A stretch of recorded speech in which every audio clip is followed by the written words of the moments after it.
Yes sir. Yes. चलो okay good, start करते हैं हम। तो 3-4 क्वेश्चंस मैंने दिए थे, ठीक है ना, वो लास्ट में अपन डिस्कस करते हैं। अभी पहले एक बार थ्योरी करते हैं, ठीक है ना, और लास्ट में क्योंकि आज अपने पास में सफिशिएंट टाइम है तो थोड़ा सा पार्ट अपन डिस्कस करेंगे, फिर उसके बाद में कुछ इंपॉर्टेंट चीज हम डिस्कस करेंगे, राइट। चलो तो मैं स्क्रीन शेयर करता हूं एक बार। वॉइस तो मेरी क्लियर है ना? Yes sir.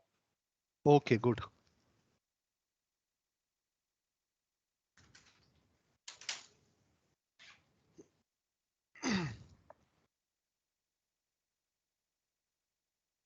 चलो भाई, स्क्रीन पे सबको दिख रहा है? Yes sir. ओके राइट, ठीक है। देखो तो स्टार्ट करते हैं। डिस्कस करेंगे हम कैलोरीफिक वैल्यू ऑफ फ्यूल। तो लास्ट क्लास में हमने डिस्कस किया था एंथैल्पी ऑफ कंबस्टन, राइट। हमने ये डिस्कस किया था एंथैल्पी ऑफ कंबस्टन, और एंथैल्पी ऑफ कंबस्टन से हम हीट ऑफ रिएक्शन कैलकुलेट कर सकते हैं, बट कैसे कैलकुलेट करेंगे? Enthalpy of combustion of reactant minus enthalpy of combustion of product, ठीक है। अब एंथैल्पी ऑफ रिएक्शन मतलब कंबस्टन की रिएक्शन से हम कैलोरीफिक वैल्यू भी कैलकुलेट कर सकते हैं। अच्छा, आपने अगर देखा हो तो बहुत सारी चीजें हम खरीदते हैं, अगर फूड पैकेट, पैक वाले फूड पैकेट हम खरीदते हैं तो उस पर कैलोरीफिक वैल्यू लिखी हुई होती है, राइट। या फिर फ्यूल वगैरह हम लेते हैं तो वहां पर भी कैलोरीफिक वैल्यू होती है। कैलोरीफिक वैल्यू हमें बताएगा कौन सा फ्यूल अच्छा है, कौन सा फ्यूल अच्छा नहीं है। कैलोरीफिक वैल्यू का मतलब है पर ग्राम कितनी एनर्जी मिलती है कंबस्टन से। अगर आपने कोई भी फ्यूल लिया है, पर ग्राम अगर आपने लिया है तो उसका कंबस्टन करोगे तो जो आपको एनर्जी मिलेगी उसको हम क्या बोलेंगे? Calorific value. तो कैसे डिफाइन करेंगे? देखो, the amount of heat liberated bye complete, ये बहुत इंपॉर्टेंट चीज है, complete combustion of 1 gram of the fuel. 1 gram fuel का कंप्लीट कंबस्टन करा दो, उसको हम क्या बोलेंगे? कैलोरीफिक वैल्यू बोलेंगे। जो भी एनर्जी रिलीज होगी उसको कैलोरीफिक वैल्यू बोलेंगे। ये एक फ्यूल की क्वालिटी को क्या करता है? डिफाइन करता है, defines the quality of a fuel. कैसे बताएगा? Higher is the calorific value. Calorific value अगर ज्यादा है इसका मतलब पर ग्राम के कंबस्टन से एनर्जी ज्यादा मिल रही है, तो जितनी ज्यादा एनर्जी मिलेगी इसका मतलब वो अच्छा फ्यूल है भाई। तो higher is the value of calorific, higher is calorific value, more better will be the fuel. ये इंपॉर्टेंट पॉइंट है, इससे रिलेटेड न्यूमेरिकल क्वेश्चन पूछा जाता है भाई। किस टाइप का क्वेश्चन आता है अभी देखेंगे हम। तो इंपॉर्टेंट चीज क्या है? कैलोरीफिक वैल्यू कैलकुलेट करने का तरीका है enthalpy of combustion divide by molar मास। क्योंकि एंथैल्पी ऑफ कंबस्टन क्या है? पर ग्राम। एंथैल्पी ऑफ कंबस्टन क्या होता है भाई? पर मोल। पर मोल होता है, तो पर ग्राम कैलकुलेट करने के लिए डिवाइड बाय क्या कर देंगे हम? मॉलिक्यूलर मास कर देंगे, राइट। तो calorific value equal to enthalpy of combustion divide by molar mass. इससे हमें पर ग्राम पता चल जाएगा। जैसे एक क्वेश्चन में बता देता हूं, सिमिलर टाइप के क्वेश्चंस आपको पूछे जाएंगे। देखो, मैंने 4 फ्यूल लिए मैंने। एक लिया मैंने इथेन, एक लिया मैंने इथीन, एक लिया मैंने ब्यूटेन, और एक लिया मैंने ऑक्टेन। ये 4 फ्यूल है, और चारों फ्यूल का एंथैल्पी ऑफ कंबस्टन गिवन है। तो आपसे पूछा है arrange them in order of the quality of fuel, ठीक है ना। क्वालिटी बतानी है तो हमें कुछ नहीं करना है, हमें सीधे इन सबका फॉर्मूला लिखना है, ठीक है ना। तो इथेन मतलब क्या हो जाएगा बोलो भाई? हाँ, C2H6। इथिन मतलब क्या हो जाएगा? C2H4 हो जाएगा। ब्यूटेन मतलब क्या हो जाएगा? H4, हाँ C4H10। और ऑक्टेन मतलब क्या हो जाएगा? H18 हो जाएगा, बिल्कुल, क्योंकि CnH2n+2 होता है, राइट। अब इनका एंथैल्पी ऑफ कंबस्टन क्या है सबका? देखो, एंथैल्पी ऑफ कंबस्टन इसका है -30, इसका एंथैल्पी ऑफ कंबस्टन है -20, इसका है -25, और इसका है -40, राइट। अब यहां से मॉलिक्यूलर वेट, इसका मॉलिक्यूलर वेट कितना है भाई? 30 है, इसका 30 है, इसका दो दो हाइड्रोजन कम कर दो, 28, इसका होता है 56 आई थिंक, और इसका हो जाएगा आपका, इसका 58 होगा, 58, ओके। और इसका होता है 114, जहां तक मुझे याद आ रहा है 114 के आसपास, ठीक है। अब कैलोरीफिक वैल्यू अगर कैलकुलेट करनी है तो कुछ नहीं करना भाई। अच्छा, ये नेगेटिव को हटा दूं मैं, नेगेटिव सिर्फ ये रिप्रेजेंट कर रहा है कि एनर्जी रिलीज हो रही है। एनर्जी रिलीज कितनी हो रही है, ये है, डिवाइड बाय कितना हो जाएगा आपका 30, यहाँ पे 20 डिवाइड बाय 28, यहाँ पे 25 डिवाइड बाय 58, यहाँ पे 40 डिवाइड बाय 114।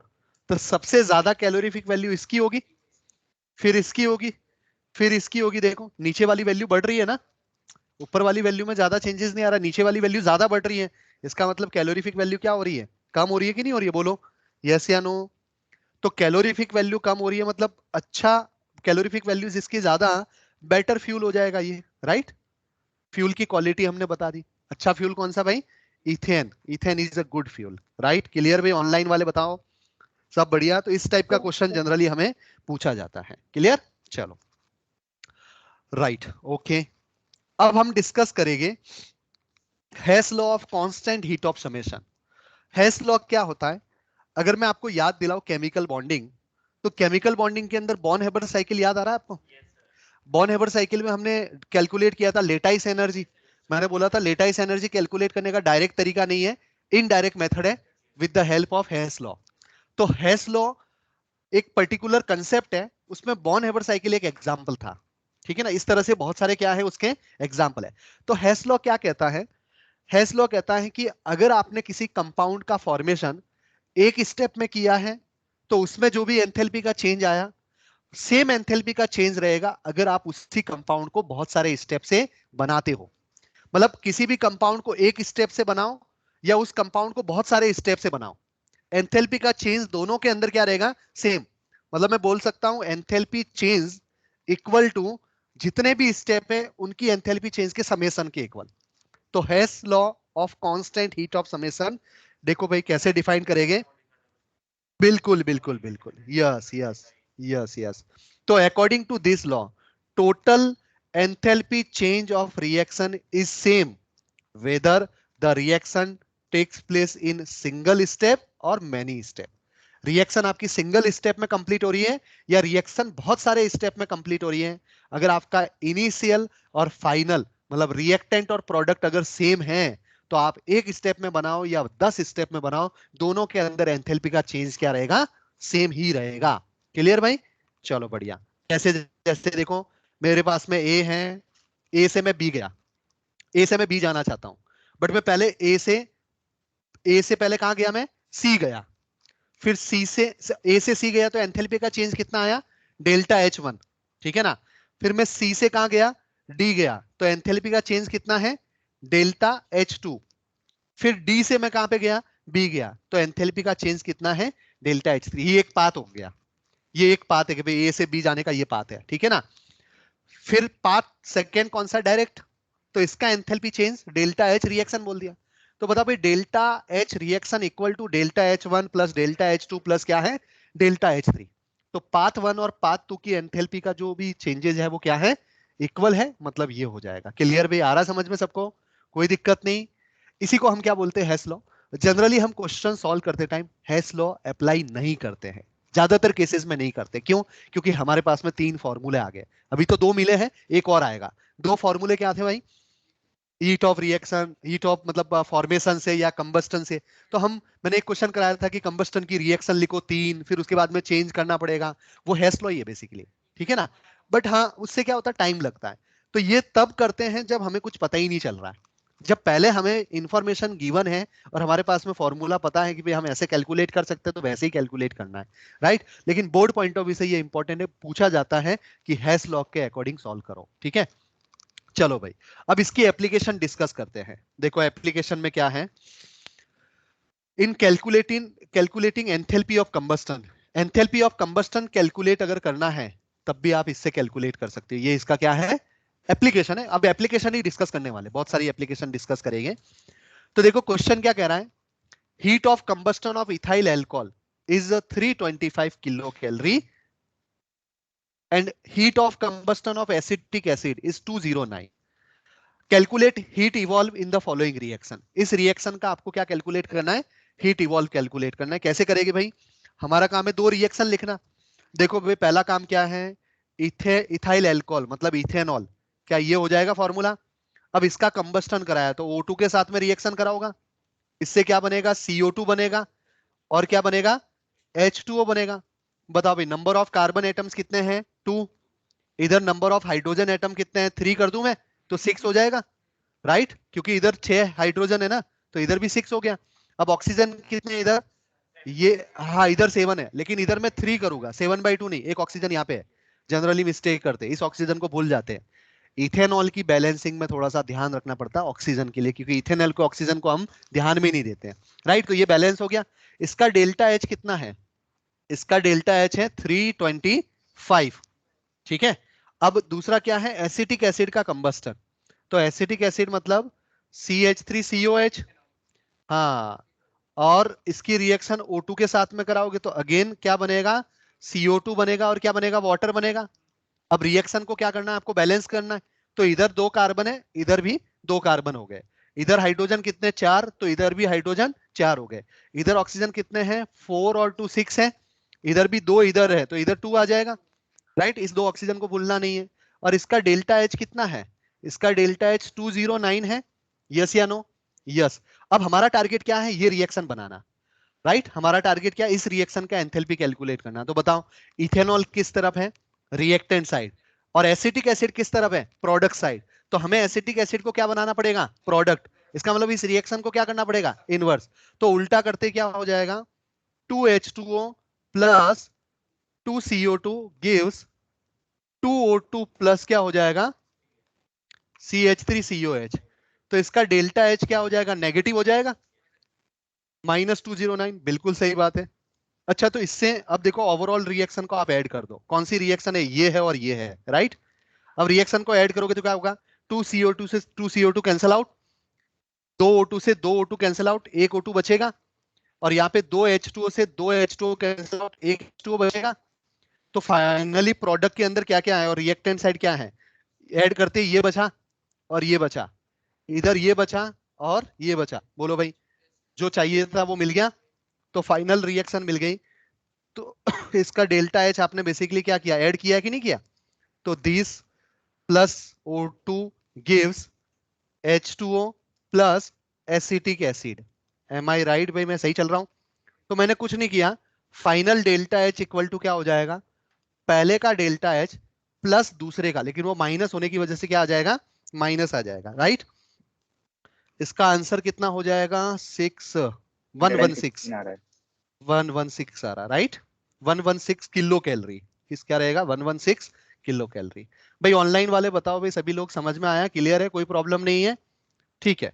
तो ये एक जस्ट एग्जांपल है, मतलब इससे एप्लीकेशन है इसकी ये। चलो ठीक है, बढ़िया। एक और क्वेश्चन देता हूं मैं आपको, राइट। चलो भाई आगे बढ़ते हैं। ये देखो, यहाँ पे मैंने क्या पूछा है, standard enthalpy of formation CCl4 H2O CO2 HCl, ये सब दे रखा है। क्या calculate delta H for the reaction, इस रिएक्शन का डेल्टा एच कैलकुलेट करना है। होमवर्क दे दूं या सॉल्व कर दूं, होमवर्क दे दूं मैं, ठीक है ना। ट्राई करना है, क्या करना है आपको, रिएक्शन बनानी है सबकी। CCl4 का फॉर्मेशन है, आप कंबस्टन नहीं है। तो CCl4 का फॉर्मेशन लिखोगे, CCl4 कैसे बनाओगे, carbon plus 2Cl2 gives CCl4, आया समझ में। फॉर्मेशन ऑफ वाटर मतलब H2 plus half O2, standard elements लेने हैं आपको। H2 plus half O2 gives H2O। CO2 कैसे बनाओगे, कार्बन प्लस O2। HCl कैसे बनाओगे, H2 प्लस Cl2। ये रिएक्शन लिखी, और उस रिएक्शन में क्या चेंज लाना है कि फाइनल रिएक्शन आपको मिल जाए, क्लियर। स्टैंडर्ड एलिमेंट से बनाओ, नहीं, हाँ, प्रोडक्ट साइड 1 मोल ही रखो, ठीक है ना, क्लियर भाई, आ रहा समझ में। चलो ठीक है, बढ़िया। तो ये आप सॉल्व करना अच्छे से, राइट। अब हम डिस्कस करेंगे वेरी इंपॉर्टेंट चीज, एंथैल्पी ऑफ हाइड्रोजिनेशन। ये हम हाइड्रोकार्बन के अल्कीन में भी डिस्कस करते हैं, enthalpy of hydrogenation. Enthalpy of hydrogenation क्या होता है भाई, किसी अनसैचुरेटेड अनसैचुरेटेड हाइड्रोकार्बन का हाइड्रोजन के साथ में रिएक्शन, जिससे क्या बनता है, सैचुरेटेड हाइड्रोकार्बन बनता है। अनसैचुरेटेड हाइड्रोकार्बन का मतलब डबल और ट्रिपल बॉन्ड कंटेनिंग कंपाउंड, और सैचुरेटेड का मतलब कार्बन कार्बन क्या है, सिंगल बॉन्ड। आ रहा है समझ में। तो अनसैचुरेटेड मतलब वेजिटेबल ऑयल को वेजिटेबल घी में कन्वर्ट करना, वनस्पति घी, वनस्पति घी, आपने ये सुना होगा ना, वेजिटेबल ऑयल, वेजिटेबल ऑयल की हाइड्रोजन, ये लास्ट ईयर 10th में वेजिटेबल ऑयल का हाइड्रोजनेशन कराते हैं तो क्या बनता है, वनस्पति घी, डालडा घी जिसको बोलते हैं, ठीक है ना। चलो अब हो क्या है ये, इसको कैसे डिफाइन करेंगे, तो इसको हम डिफाइन कर सकते हैं, देखो कैसे, एंथैल्पी चेंज डिफाइन करेंगे, enthalpy change when 1 mole of unsaturated hydrocarbon is converted into saturated hydrocarbon by addition of H2। Hydrogen का एडिशन कराना है 1 मोल अनसैचुरेटेड कंपाउंड पे, कितने मोल, 1 मोल अनसैचुरेटेड पर हाइड्रोजन के एडिशन से जब अनसैचुरेटेड बन जाएगा तो उससे एंथैल्पी का जो भी चेंज मिलेगा हमें, उसी को हम क्या बोलेंगे, एंथैल्पी ऑफ हाइड्रोजनेशन। बोलो भैया समझ में आ रहा है। अच्छा ये कंसेप्ट बहुत हेल्प करता है अल्कीन की स्टेबिलिटी डिसाइड करने में। क्यों, कैसे, देखो अगर मेरे पास में अल्कीन स्टेबल है तो क्या हाइड्रोजन जुड़ेगा, नहीं जुड़ेगा। कोई स्टेबल है तो क्यों जुड़ेगा, तो स्टेबल अल्कीन पर हाइड्रोजन ऐड नहीं होता, और हाइड्रोजन ऐड नहीं होता तो हाइड्रोजनेशन नहीं हो रहा है, और हाइड्रोजनेशन नहीं हो रहा तो एंथैल्पी का चेंज ही नहीं है। तो जो जितना अनस्टेबल होगा वो उतना ज्यादा जुड़ेगा, वो ज्यादा रिएक्ट करेगा, तो एंथैल्पी का चेंज ज्यादा मिलेगा। तो हम हाइड्रोजनेशन की वैल्यू देख के अल्कीन की स्टेबिलिटी भी हम कर सकते हैं, ठीक है ना। तो ये हेल्प करता है, कैसे हेल्प करता है देखो, यस ये वेजिटेबल ऑयल क्या है, अनसैचुरेटेड, और ये क्या हो जाएगा, सैचुरेटेड। देखो तो ये इंपॉर्टेंट नोट डाल के लिखना, enthalpy of hydrogenation can be used to measure the stability of alkene, ठीक है ना। मोर स्टेबल अल्कीन, अल्कीन अगर स्टेबल है, lesser heat of hydrogenation, alkene अगर स्टेबल है तो हीट ऑफ हाइड्रोजनेशन क्या होगा, कम होगा। तो वैल्यू देख के बताना है, कौन सी वैल्यू, नेगेटिव को छोड़ना है, क्योंकि वो तो कैसी प्रोसेस है, एक्सोथर्मिक प्रोसेस टाइप का होगा। चलो भैया, तो मैं कुछ कंपाउंड्स दे रहा हूं, उसको आपको अरेंज करना है, arrange following alkyne in increasing order of their heat of hydrogenation. देखो पहला कंपाउंड मैंने ऐसा दिया, कार्बन डबल बॉन्ड कार्बन, यहां पे एक मिथाइल ग्रुप, यहां पे मिथाइल ग्रुप, यहां पे मिथाइल, यहां पे मिथाइल, एक कंपाउंड ये है। दूसरा compound carbon double bond carbon, यहां पर मिथाइल, यहां पर मिथाइल, यहां पे मिथाइल, और यहां पे मैंने क्या अटैच कर दिया, हाइड्रोजन। तीसरा compound carbon double bond carbon है, यहां पे मिथाइल है, यहां पे मिथाइल है, और 2 हाइड्रोजन दोनों कार्बन पर आ गए। फिर उसके बाद में कार्बन डबल बॉन्ड कार्बन, यहां पे एक मिथाइल है, और यहां पे एक मिथाइल, और यहां पे H आ गया, और यहां पर भी H आ गया, ठीक है ना। फिफ्थ नंबर पे कार्बन डबल बॉन्ड कार्बन, यहां पे एक मिथाइल है, बाकी सब जगह पे क्या है, H है। और लास्ट में कौन सी एल्कीन ले रहा हूं, simple ethene, simple ethene, carbon CH2 double bond CH2।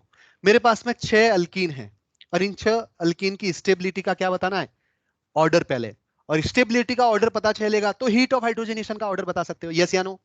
Alkyne की स्टेबिलिटी हाइपर कॉन्जुगेशन से बताते थे, बिल्कुल। अल्कीन की स्टेबिलिटी जीओसी के अंदर हमने डिस्कस किया था, यस वेरी नाइस। तो अल्कीन की स्टेबिलिटी जब भी आए आपको हाइपर कॉन्जुगेशन लगाना है। हाइपर कॉन्जुगेशन क्या होता था, डबल बॉन्ड कार्बन के पास वाले कार्बन को हम अल्फा बोलते हैं, ये अल्फा कार्बन है, ये भी अल्फा कार्बन है, ये भी अल्फा कार्बन है, ये अल्फा, क्या मैं यहाँ पे लिखूं 12 अल्फा एच है, इसके पास में 12 अल्फा एच है, इसके पास में कितने अल्फा एच है, 9 अल्फा एच है, इसके पास में कितने अल्फा एच है, 6 अल्फा एच है, इसके पास में भी 6 अल्फा एच है, इसके पास में 3 अल्फा एच है, इसके पास में 0 अल्फा एच है। बोलो यस या नो। हाइड्रोजनेशन याद आ रहा है आपको, सॉरी हाइपर कॉन्जुगेशन याद आ रहा है ना।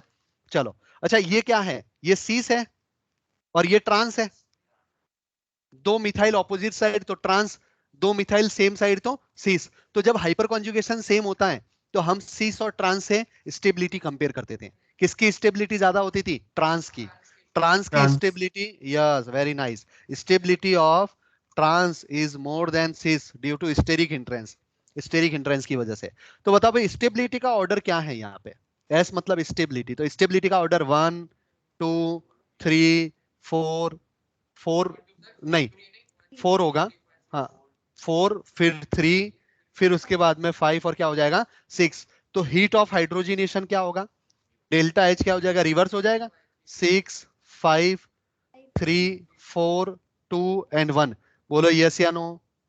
इस टाइप का क्वेश्चन मतलब आपको ऑर्गेनिक में दिखेंगे, यहाँ पे तो शायद नहीं दिखे आपको इस टाइप के क्वेश्चंस, बट कंसेप्ट तो यस यही का है भाई, राइट। यस बोलो बेटा, सर, कोई ऑर्डर डाउट है, सेम ही रहेगा क्योंकि ऑर्डर इंक्रीजिंग सेम ऑर्डर। क्यों रहेगा, सेम क्यों रहेगा भाई, सर क्वेश्चन में इंक्रीज, इंक्रीजिंग लिखा। अच्छा इंक्रीजिंग ऑर्डर बोला है, तो ठीक है, ऑर्डर सेम रहेगा, मतलब उल्टा घुमा दो ऐसे, साइन तो चेंज होगा ना यार, साइन तो चेंज होगा कि नहीं होगा भाई, साइन हाँ सर चेंज हो होगा ना, जाएगा साइन बस। चेंज होगा। हाँ, 1 पहले आ जाएगा, 2 बाद में, 3 बाद में, इस तरह से लिख दो आप, कोई दिक्कत नहीं है। वो तो चेंज हो सकता है क्वेश्चन के अकॉर्डिंग। समझ में आया कंसेप्ट, कोई दिक्कत नहीं भाई, राइट। चलो आगे बढ़े, ओके गुड। चलो भाई, अब देखो एक और क्वेश्चन सॉल्व करते हैं।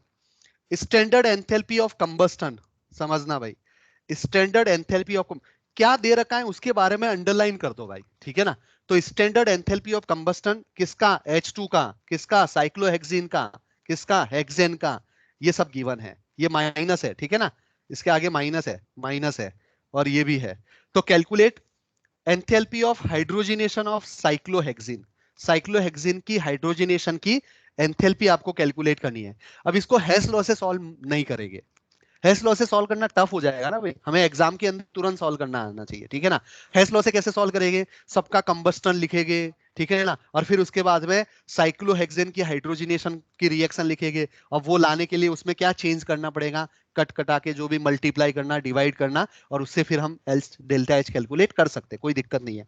बट वैसा हम काम नहीं करेंगे, हम क्या करेंगे, एंथैल्पी ऑफ कंबस्टन सबका गिवन है, तो हम क्या करेंगे, देखो पहले मैं ये फाइनल टारगेट लिखता हूं, साइक्लोहेक्सीन, ये साइक्लोहेक्सीन हुआ, साइक्लो मतलब 6 साइक्लिक, और 6 कार्बन है हेक्स, और डबल बॉन्ड है इन, साइक्लोहेक्सीन की H2 के साथ में रिएक्शन, तो साइक्लोहेक्सेन बन जाएगा, ठीक है ना।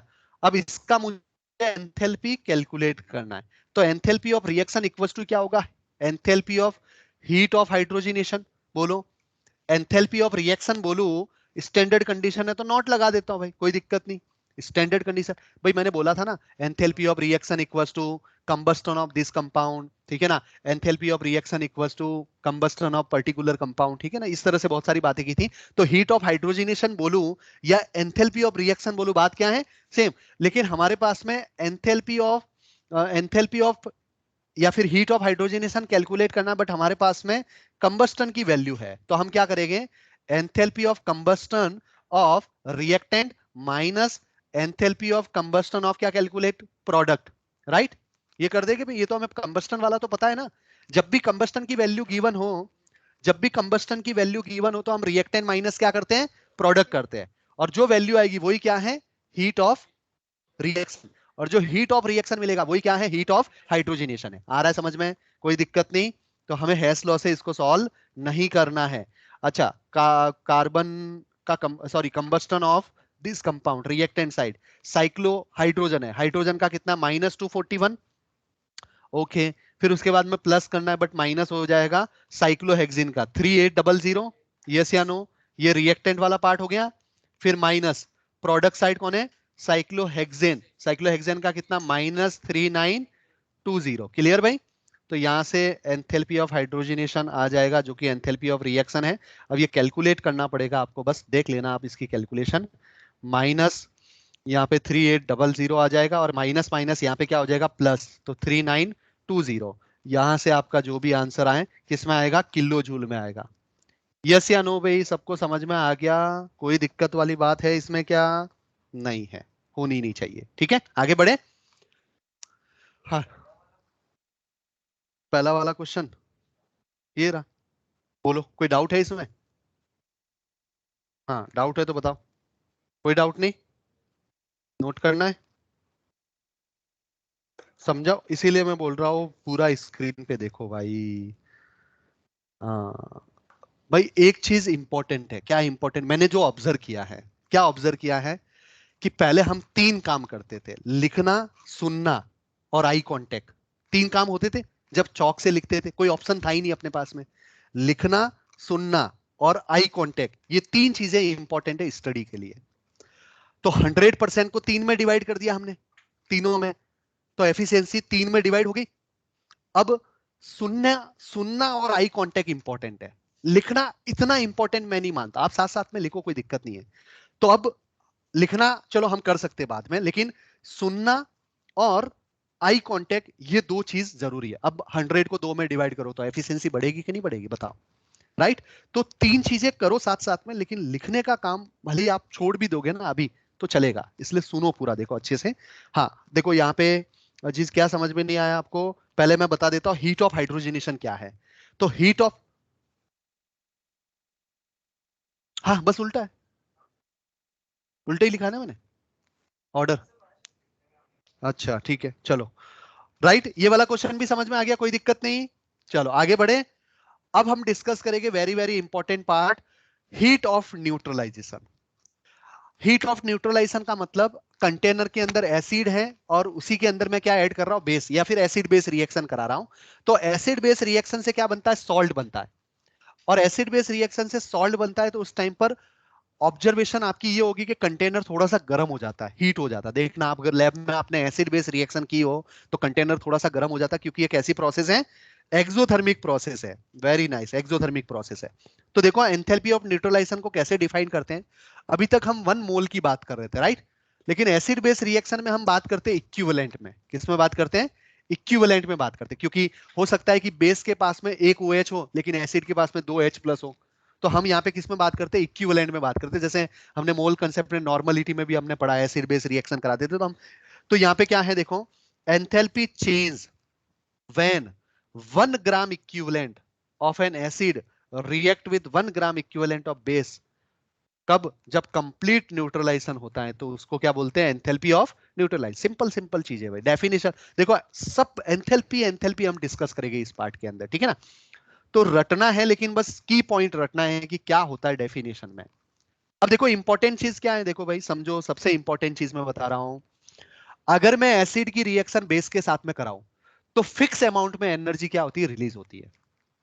एसिड अगर स्ट्रांग है और बेस भी अगर स्ट्रांग है, स्ट्रांग का मतलब कंप्लीट क्या हो रहा है, आयोनाइजेशन। जो एसिड स्ट्रांग है पूरा टूट जाएगा, जो बेस स्ट्रांग है पूरा टूट जाएगा, 100% टूट जाएगा। जब 100% कोई टूटता है तो एनर्जी का अमाउंट कुछ अलग होगा। लेकिन अगर एक स्पीसीज 100% डिसोसिएट नहीं हो रहा और दूसरा 100% टूटता है तो इसका मतलब एनर्जी उतनी रिलीज नहीं होगी जितनी होनी चाहिए। क्यों, क्योंकि कुछ अमाउंट में एनर्जी जो है ना कहीं कंज्यूम हो जाएगी। कहां कंज्यूम होगी अभी मैं समझाता हूं। तो अगर आपके पास में स्ट्रॉन्ग एसिड है और स्ट्रॉन्ग बेस है तो एनर्जी रिलीज होती है -57.32। कितनी होती है, -57.32। अभी तक मैंने इस थर्मोकेमिस्ट्री में कभी बोला नहीं कि आप डेल्टा एच की वैल्यू याद रखो, बोला कहीं पर मैंने नहीं बोला, लेकिन यहां पर आपको डेल्टा एच याद रखना पड़ेगा। एंथैल्पी ऑफ न्यूट्रलाइजेशन की वैल्यू आपको याद रखनी पड़ेगी। देखो क्या है point, important, very very important point है। स्ट्रॉन्ग एसिड की रिएक्शन स्ट्रॉन्ग बेस के साथ में कराओगे तो एंथैल्पी ऑफ न्यूट्रलाइजेशन कितना है, -57.32। माइनस मतलब एक्सोथर्मिक है। लेकिन अगर वीक एसिड लिया, स्ट्रॉन्ग बेस लिया, या स्ट्रॉन्ग एसिड लिया, वीक बेस लिया, तो एंथैल्पी ऑफ न्यूट्रलाइजेशन इससे क्या होगा, कम होगा। उसका रीजन क्या है, रिलीज तो होना चाहिए भाई -57.32, होना चाहिए कि नहीं होना चाहिए। जब भी आप एसिड बेस की रिएक्शन कराओगे तो रिलीज होना चाहिए -57.32। कम क्यों हो रहा है, क्योंकि कुछ अमाउंट में एनर्जी खर्च हो रही है वीक को आयोनाइज करने में। किसको आयोनाइज करने में, वीक। भाई एक कंटेनर है, अब एक कंटेनर के अंदर 2 स्पीसीज है, 5-5 मॉलिक्यूल मैंने ले लिए एसिड और बेस के। समझना, एक जस्ट ऑब्जर्वेशन, आप मतलब एक न्यूमेरिकल टर्म से मैं आपको समझा रहा हूं। 5 मॉलिक्यूल HCl के लिए और 5 मॉलिक्यूल NH4OH के लिए। HCl 100% टूट गया तो पांचों के पांचों डिसोसिएट हो गए। NH4OH जो है ना वीक टाइप का होता है, ठीक है ना। तो 5 में से सपोज 3 टूट रहा है, 2 नहीं टूटा, तो इसका मतलब एनर्जी किसके अकॉर्डिंग रिलीज होगी, बेस का 3 मॉलिक्यूल ही एसिड के 3 के साथ में रिएक्ट करेगा। क्या मेरी बात को समझ पा रहे हो, क्योंकि वो 3 ही तो टूटा है, अभी 2 तो टूटा ही नहीं है, तो एसिड बेस रिएक्शन नहीं होगी। एसिड बेस रिएक्शन के अंदर क्या होता है, आयन एक्सचेंज होते हैं ना। तो जब तक कोई मॉलिक्यूल पूरा आयन में टूटेगा नहीं तब तक तो रिएक्शन करेगा नहीं। तो जो एनर्जी रिलीज होगी उसका कुछ पार्ट कहां पे खर्च हो जाएगा, NH4OH के जो 2 मॉलिक्यूल बचे हुए उसको तोड़ने में चला जाएगा। क्लियर। तो वीक एसिड या वीक बेस अगर लोगे तो जो एनर्जी रिलीज होती है वो -57.32 से क्या होती है, कम होती है। उसका रीजन क्या है कि कुछ अमाउंट के अंदर हीट जो है वो वीक एसिड और वीक बेस को तोड़ने में खर्च हो जाएगी। बोलो भाई ये, हाँ नहीं नहीं, सर इन केस ऑफ, एक है, एक एक्सेप्शन है वो बताऊंगा मैं। In case of weak acid and weak base there is not complete dissociation, therefore some energy out of the release energy is being utilized in further dissociation of weak acid या weak base, ठीक है ना, weak acid या फिर weak base को further तोड़ने में चली जाएगी। बोलो बेटा। हाँ सर वो पहले ऑनलाइन जो पॉइंट हाँ समझाए वो एक और बार समझा सकते? पहला पॉइंट समझाना है। क्या है पहला पॉइंट? देखो नहीं मैं सर, बोल रहा हूँ। स्ट्रॉन्ग एसिड और स्ट्रॉन्ग बेस वाला जो हाँ भी मैं कह समझाया। रहा हूँ कि हाँ स्ट्रॉन्ग एसिड की रिएक्शन अगर स्ट्रॉन्ग बेस के साथ में कराओगे तो एंथैल्पी ऑफ न्यूट्रलाइजेशन -57.32 होता है, फिक्स वैल्यू है, ठीक है। लेकिन अगर आपने कोई वीक ले लिया, वीक एसिड या वीक बेस, तो -57.32 से क्या मिलेगा? कम मिलेगा। उसका रीजन है कि कुछ अमाउंट में हीट कंज्यूम हो जाता है वीक एसिड और वीक बेस को डिसोसिएट करने में। क्लियर? राइट भाई, आ रहा है समझ में? यस। चलो तो देखो छोटा सा एक पॉइंट मैं आपको समझाता हूं। मेरे पास में सपोज HA है,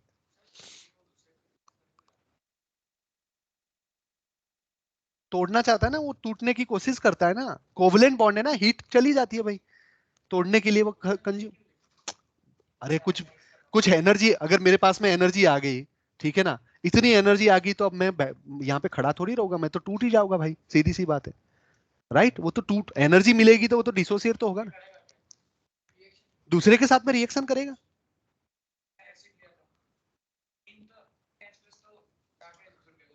हाँ हाँ वो जो रिलीज हुई है वही। अच्छा इनिशियली इनिशियली तो उसका खुद का नेचर है कि 3 तोड़ सकता है वो, बाकी 2 नहीं टूट रहे थे। हाँ वो दो की एनर्जी सॉल्यूशन गर्म होगा ना। हाँ हीट ऑफ न्यूट्रल, इसीलिए तो मैंने बोला कि हीट ऑफ न्यूट्रलाइजेशन थोड़ा सा कम हो गया।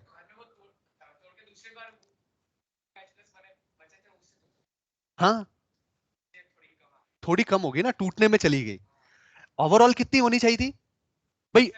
रिएक्ट पूरा करेगा, होनी चाहिए -57.32, लेकिन कुछ अमाउंट में एनर्जी तो चली गई ना, तोड़ने में चली गई ना। वो खुद से नहीं टूटना चाह रहा था, खुद से टूटता तो -57.32, लेकिन नहीं टूटा इसलिए चली गई। आ रहा समझ में? चलो देखो मेरे पास में, हाँ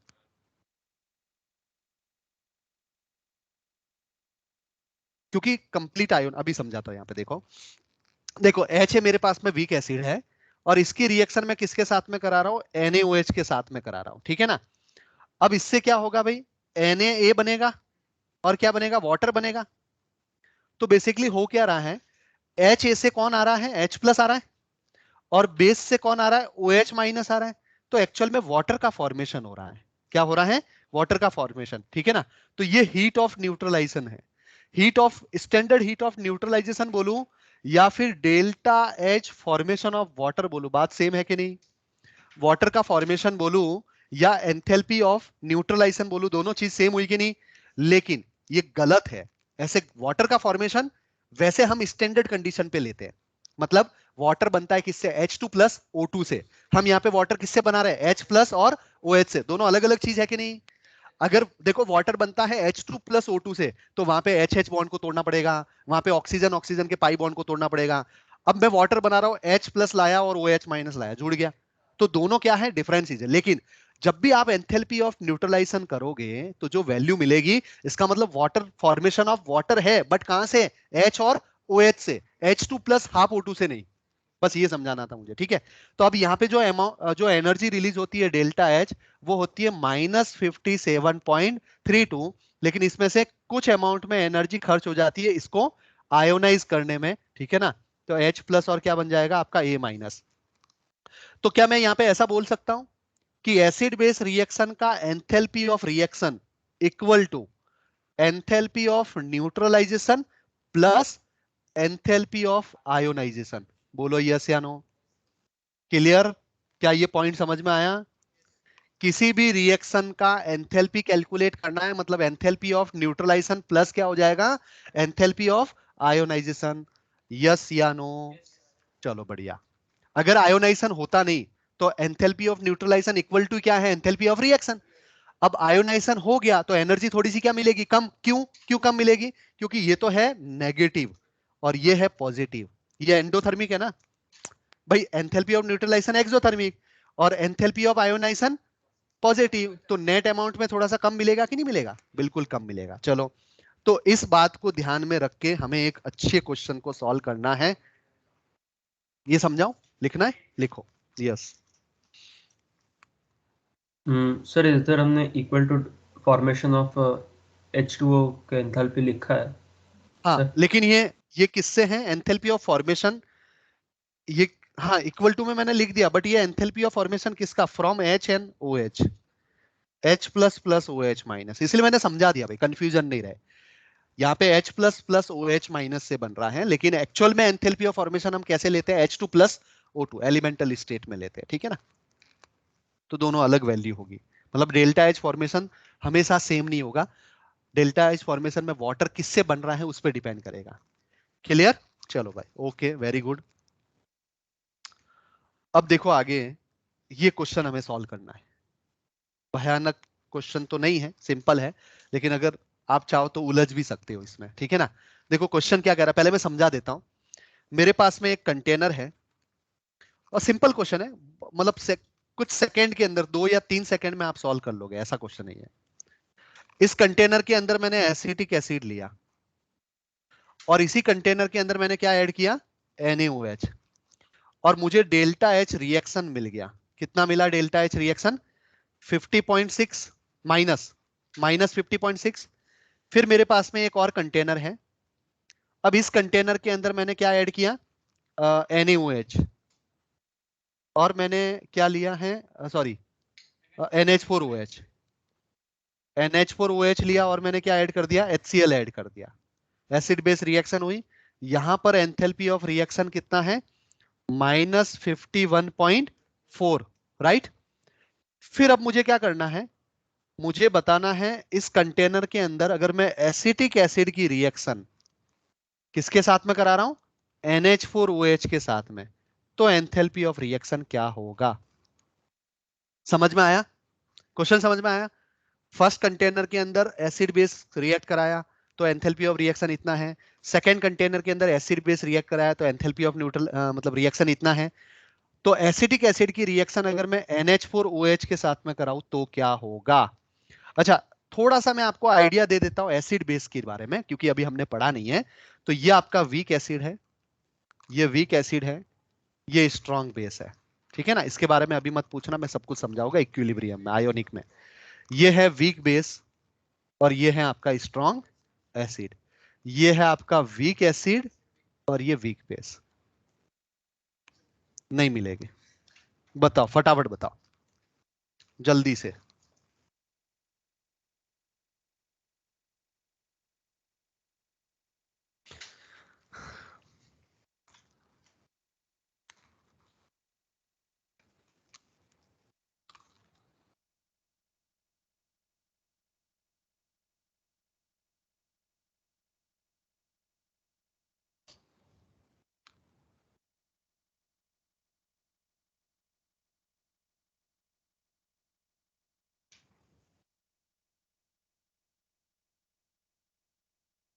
क्या पहले वाले केस में enthalpy of reaction equal to ही एंथैल्पी ऑफ न्यूट्रलाइजेशन था? नहीं, डेल्टा एच भी था, क्योंकि वीक है ना।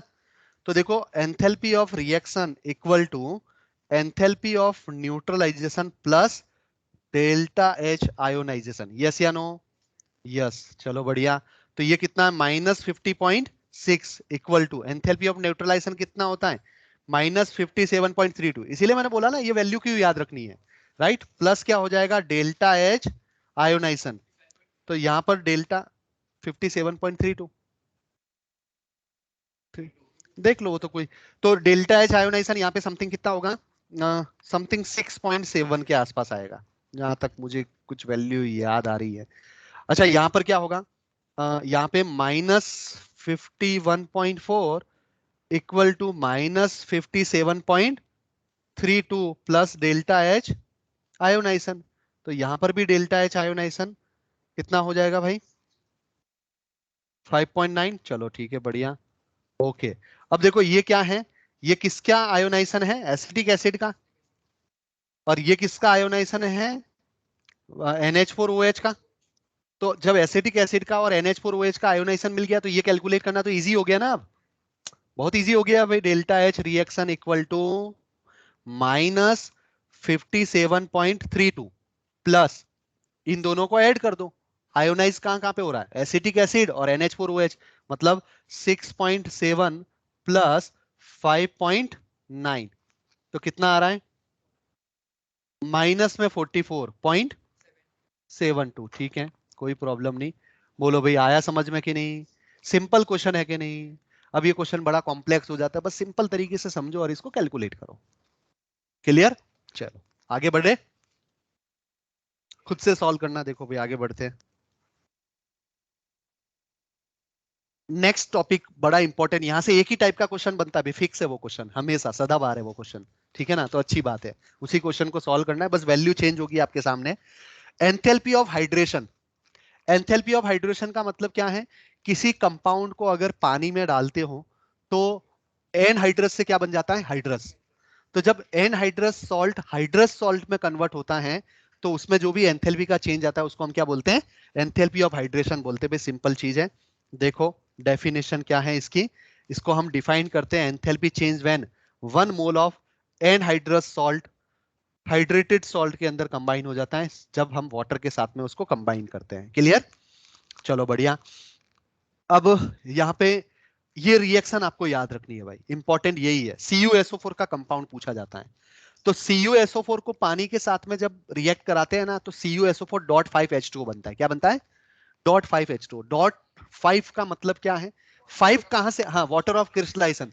5 ही क्यों है ये नहीं पूछना, ये एक्सपेरिमेंटल चीज है भाई। XRD से हम पता करते हैं कि भाई 5 वाटर के मॉलिक्यूल उस सॉलिड के अंदर जो खाली जगह है वहां पे बैठ सकते हैं। ठीक है ना, तो ये रिएक्शन याद रखोगे, .5H2O होता है। अब इस रिएक्शन की हेल्प से आपको ये क्वेश्चन सॉल्व करना है। ठीक है ना, क्वेश्चन पढ़ोगे तो बड़ा कॉम्प्लेक्स लगेगा, लेकिन जब मैं समझाऊंगा तो सिंपल हो जाता है।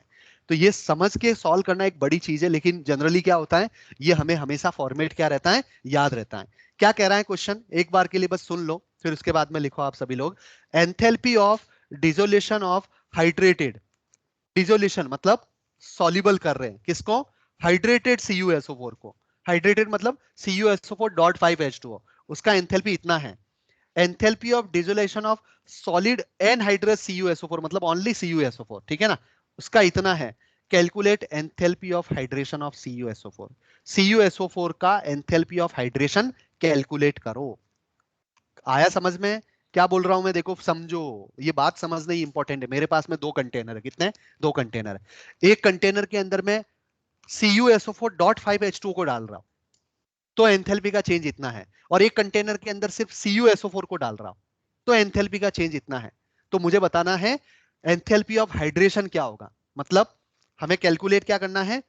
हमें कैलकुलेट करना है CuSO4 solid plus 5H2O liquid gives CuSO4.5H2। बोलो इसकी एंथैल्पी कैलकुलेट करनी है कि नहीं? यही तो हुआ enthalpy of hydration. Enthalpy of hydration का मतलब 5 वाटर के मॉलिक्यूल का जुड़ना। अब देखो इसमें बहुत सिंपल चीज है, बस एक चीज सोचनी पड़ती है। देखो क्या है, CuSO4 है, पहली रिएक्शन में स्टेबलाइज कर रहा हूं। CuSO4 सॉलिड है, डिसोल्यूशन का मतलब पानी हुआ, एक्वस। एक्वस में डालते ही क्या हो जाएगा? घुल जाएगा। तो इसके चारों तरफ एक्वस लिखेंगे हम, CuSO4 एक्वस। तो इसका डेल्टा H कितना है? 1.72 किलो जूल। बोलो यस या नो? यस। फिर उसके बाद में, सॉरी, ये हाइड्रेटेड है, ये वो दूसरा वाला है, ठीक है। तो इसका है -66.5 ले लिया। और अच्छा ये हाइड्रेटेड था ना, तो CuSO4.5H2O, हाइड्रेटेड मतलब .5H2O। अब इसको पानी में डाल रहे हैं और इससे भी क्या बनेगा? CuSO4 एक्वस बनेगा, और इसका डेल्टा H कितना है? 11.72 किलो जूल। यस या नो? अब हमें ये कैलकुलेट करना है, ऊपर वाली रिएक्शन चाहिए हमें, ठीक है ना। ऊपर वाली रिएक्शन कैसे मिलेगी? हमें CuSO4 को किस तरफ रखना है? इसी तरफ रखना है, और CuSO4.5H2O को उस तरफ रखना है। तो हम क्या करेंगे, सेकेंड वाली रिएक्शन को उल्टा कर देंगे। तो कर देता हूं मैं, CuSO4 aqueous gives aqueous plus क्या हो जाएगा? CuSO4.5H2O। बोलो इसमें किसी को कोई प्रॉब्लम आई, किसी तरह की कोई समस्या? -11.72 किलो जूल, राइट। अब मैं क्या कर रहा हूं, मुझे 5 वाटर के मॉलिक्यूल चाहिए। कितने वाटर के मॉलिक्यूल? सिर्फ मुझे 5 वाटर। तो पहली वाली ये वाली रिएक्शन और इस वाली रिएक्शन को मैं क्या करूंगा? ऐड करूंगा। लेकिन इस ये जो एक्वस है ना, इस एक्वस को मैं ऐसे नहीं लिख सकता हूँ क्या, 5 वाटर के मॉलिक्यूल प्लस एक्वस। भाई पानी तो बहुत सारा है ना भाई, ढेर सारा पानी है। डिसोलेशन जब भी होता है तो ढेर सारा पानी होता है। अब ढेर सारे पानी में से 5 वाटर के मॉलिक्यूल को अलग लिख दूं तो रिमेनिंग जो एक्वस होगा वो दूसरे एक्वस के साथ में कट ही जाएगा।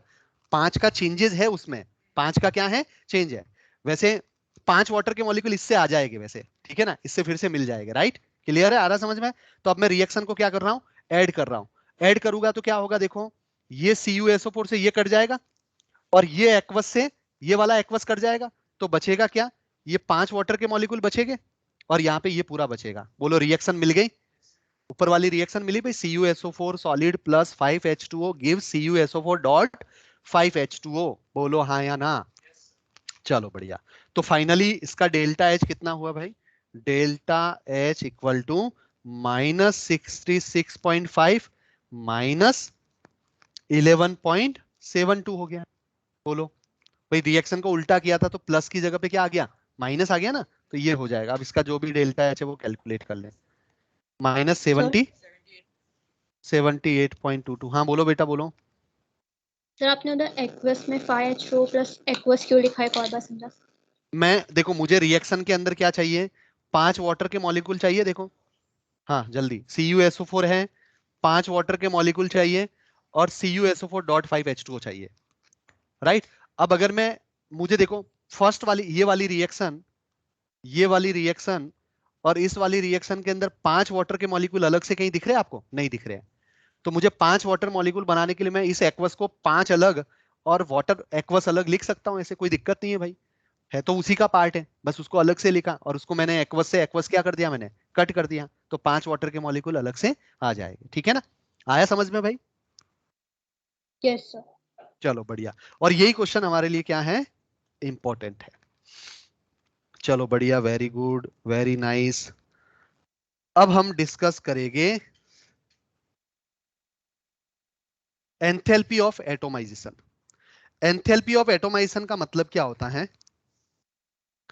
Enthalpy change, enthalpy change when 1 mole of atom of an element in gaseous state are formed from most stable form of that element is called enthalpy of atomization। समझो भाई इसको, enthalpy of atomization का मतलब, अगर आपके पास में कोई compound है, जैसे मेरे पास में CH4 है, मेरे पास में क्या है, जस्ट एक एग्जांपल देता हूं मैं, एक एग्जांपल ले रहा हूं, मेरे पास में CH4 है, इस CH4 को मैंने एनर्जी दी तो क्या बना, कार्बन बना और क्या बना, 2H बना, 4H बना।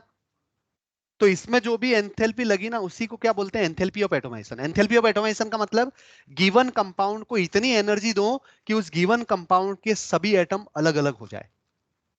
गिवन कंपाउंड को उतनी एनर्जी दो कि गिवन कंपाउंड के सभी एटम क्या हो जाए, अलग अलग हो जाए, उसी को हम क्या बोलते हैं, एंथैल्पी ऑफ एटोमाइजेशन। जैसे H2 है तो H2 को कुछ एनर्जी दूंगा तो 2H बन जाएगा, तो इसमें जो भी एनर्जी लगेगी वो एंथैल्पी ऑफ एटोमाइजेशन है। क्लियर भाई, आ रहा समझ में। CO2 को अगर मैं एनर्जी दूंगा तो कार्बन प्लस क्या बन जाएगा, 2 ऑक्सीजन, तो इसको भी हम क्या बोलेंगे, एंथैल्पी ऑफ एटोमाइजेशन। तो enthalpy of atomization is a endothermic process. कैसी प्रोसेस है, एंडोथर्मिक प्रोसेस है। डेल्टा H क्या है, पॉजिटिव है, एंडोथर्मिक प्रोसेस। क्लियर भाई, आ रहा समझ में सबको। चलो अब इसमें किस टाइप के क्वेश्चंस बनते हैं, देखो सर ऐसे एग्जांपल्स में हम बॉन्ड एनर्जी भी बोल सकते हैं ना इसके। बॉन्ड एनर्जी भी इसको बोल सकते हैं, बॉन्ड एनर्जी भी बोल सकते हैं, वो एवरेज बॉन्ड एनर्जी कहलाएगी, उसी को मैं समझा रहा हूं हाँ अभी। इससे कोई क्वेश्चन ज्यादातर पूछे नहीं जाते, बस इसको समझो, नेक्स्ट टॉपिक को समझो, बॉन्ड एंथैल्पी क्या होता है। ठीक है ना, अब ये इंपॉर्टेंट पार्ट स्टार्ट हो रहा है। देखो एक पार्ट क्या था, फॉर्मेशन वाला था, एक पार्ट कौन सा था, कंबस्टन वाला था। ये दो मेजर पार्ट थे थर्मोकेमिस्ट्री के। तीसरा जो मेजर पार्ट है वो क्या है, बॉन्ड एंथैल्पी है, बीच में न्यूट्रलाइजेशन है, हाइड्रेशन है, ये छोटे छोटे टॉपिक है। क्लियर। बॉन्ड एंथैल्पी क्या है, देखो chemical reaction involve the breaking and forming, yes या नो। किसी भी केमिकल रिएक्शन के अंदर ब्रेकिंग एंड मेकिंग प्रोसेस होती है। Energy is required to breaking the bond and energy is release when bond is formed. और हम बात किसकी कर रहे हैं, फॉर्मेशन की, सॉरी तोड़ने की बात कर रहे हैं। तो जब बॉन्ड टूटेगा तो वो एनर्जी कौन सी होगी, हमेशा पॉजिटिव। हम तोड़ने की बात कर रहे हैं, जनरली हम बॉन्ड ब्रेक करने की बात करते हैं, ठीक है ना। तो पॉइंट ये समझ में आया, नहीं आया? फिर से बताऊं, किसी भी केमिकल रिएक्शन के अंदर बॉन्ड का फॉर्मेशन और बॉन्ड का क्या होता है, ब्रेकडाउन। बॉन्ड फॉर्मेशन में एनर्जी रिलीज होती है और बॉन्ड ब्रेकडाउन के अंदर एनर्जी क्या होती है, देनी पड़ती है। हम बात कर रहे हैं बॉन्ड तोड़ने की हमेशा, ठीक है ना, तो वो कैसी वैल्यू हो जाएगी, पॉजिटिव। अब ये जो एनर्जी डेल्टा एच कैलकुलेट अगर करना है, तो हम बॉन्ड एनर्जी या bond enthalpy of reactant minus bond enthalpy of क्या करेंगे, प्रोडक्ट। ये थर्ड फॉर्मूला आ गया, ये थर्ड केस है, राइट। पहला केस क्या था, जब फॉर्मेशन गिवन हो तो प्रोडक्ट माइनस रिएक्टेंट, जब कंबस्टन गिवन हो तो रिएक्टेंट माइनस प्रोडक्ट, और जब रिएक्टेंट और प्रोडक्ट के जो मॉलिक्यूल है उस मॉलिक्यूल के अंदर जितने भी बॉन्ड्स हैं सभी की बॉन्ड एनर्जी अगर पता है तो रिएक्टेंट की बॉन्ड एनर्जी माइनस प्रोडक्ट की बॉन्ड एनर्जी, जितने भी बॉन्ड्स वहां पे प्रेजेंट है। क्लियर भाई? तो किसी भी रिएक्शन का एंथैल्पी चेंज आप कैलकुलेट कर सकते हो बॉन्ड एनर्जी से भी।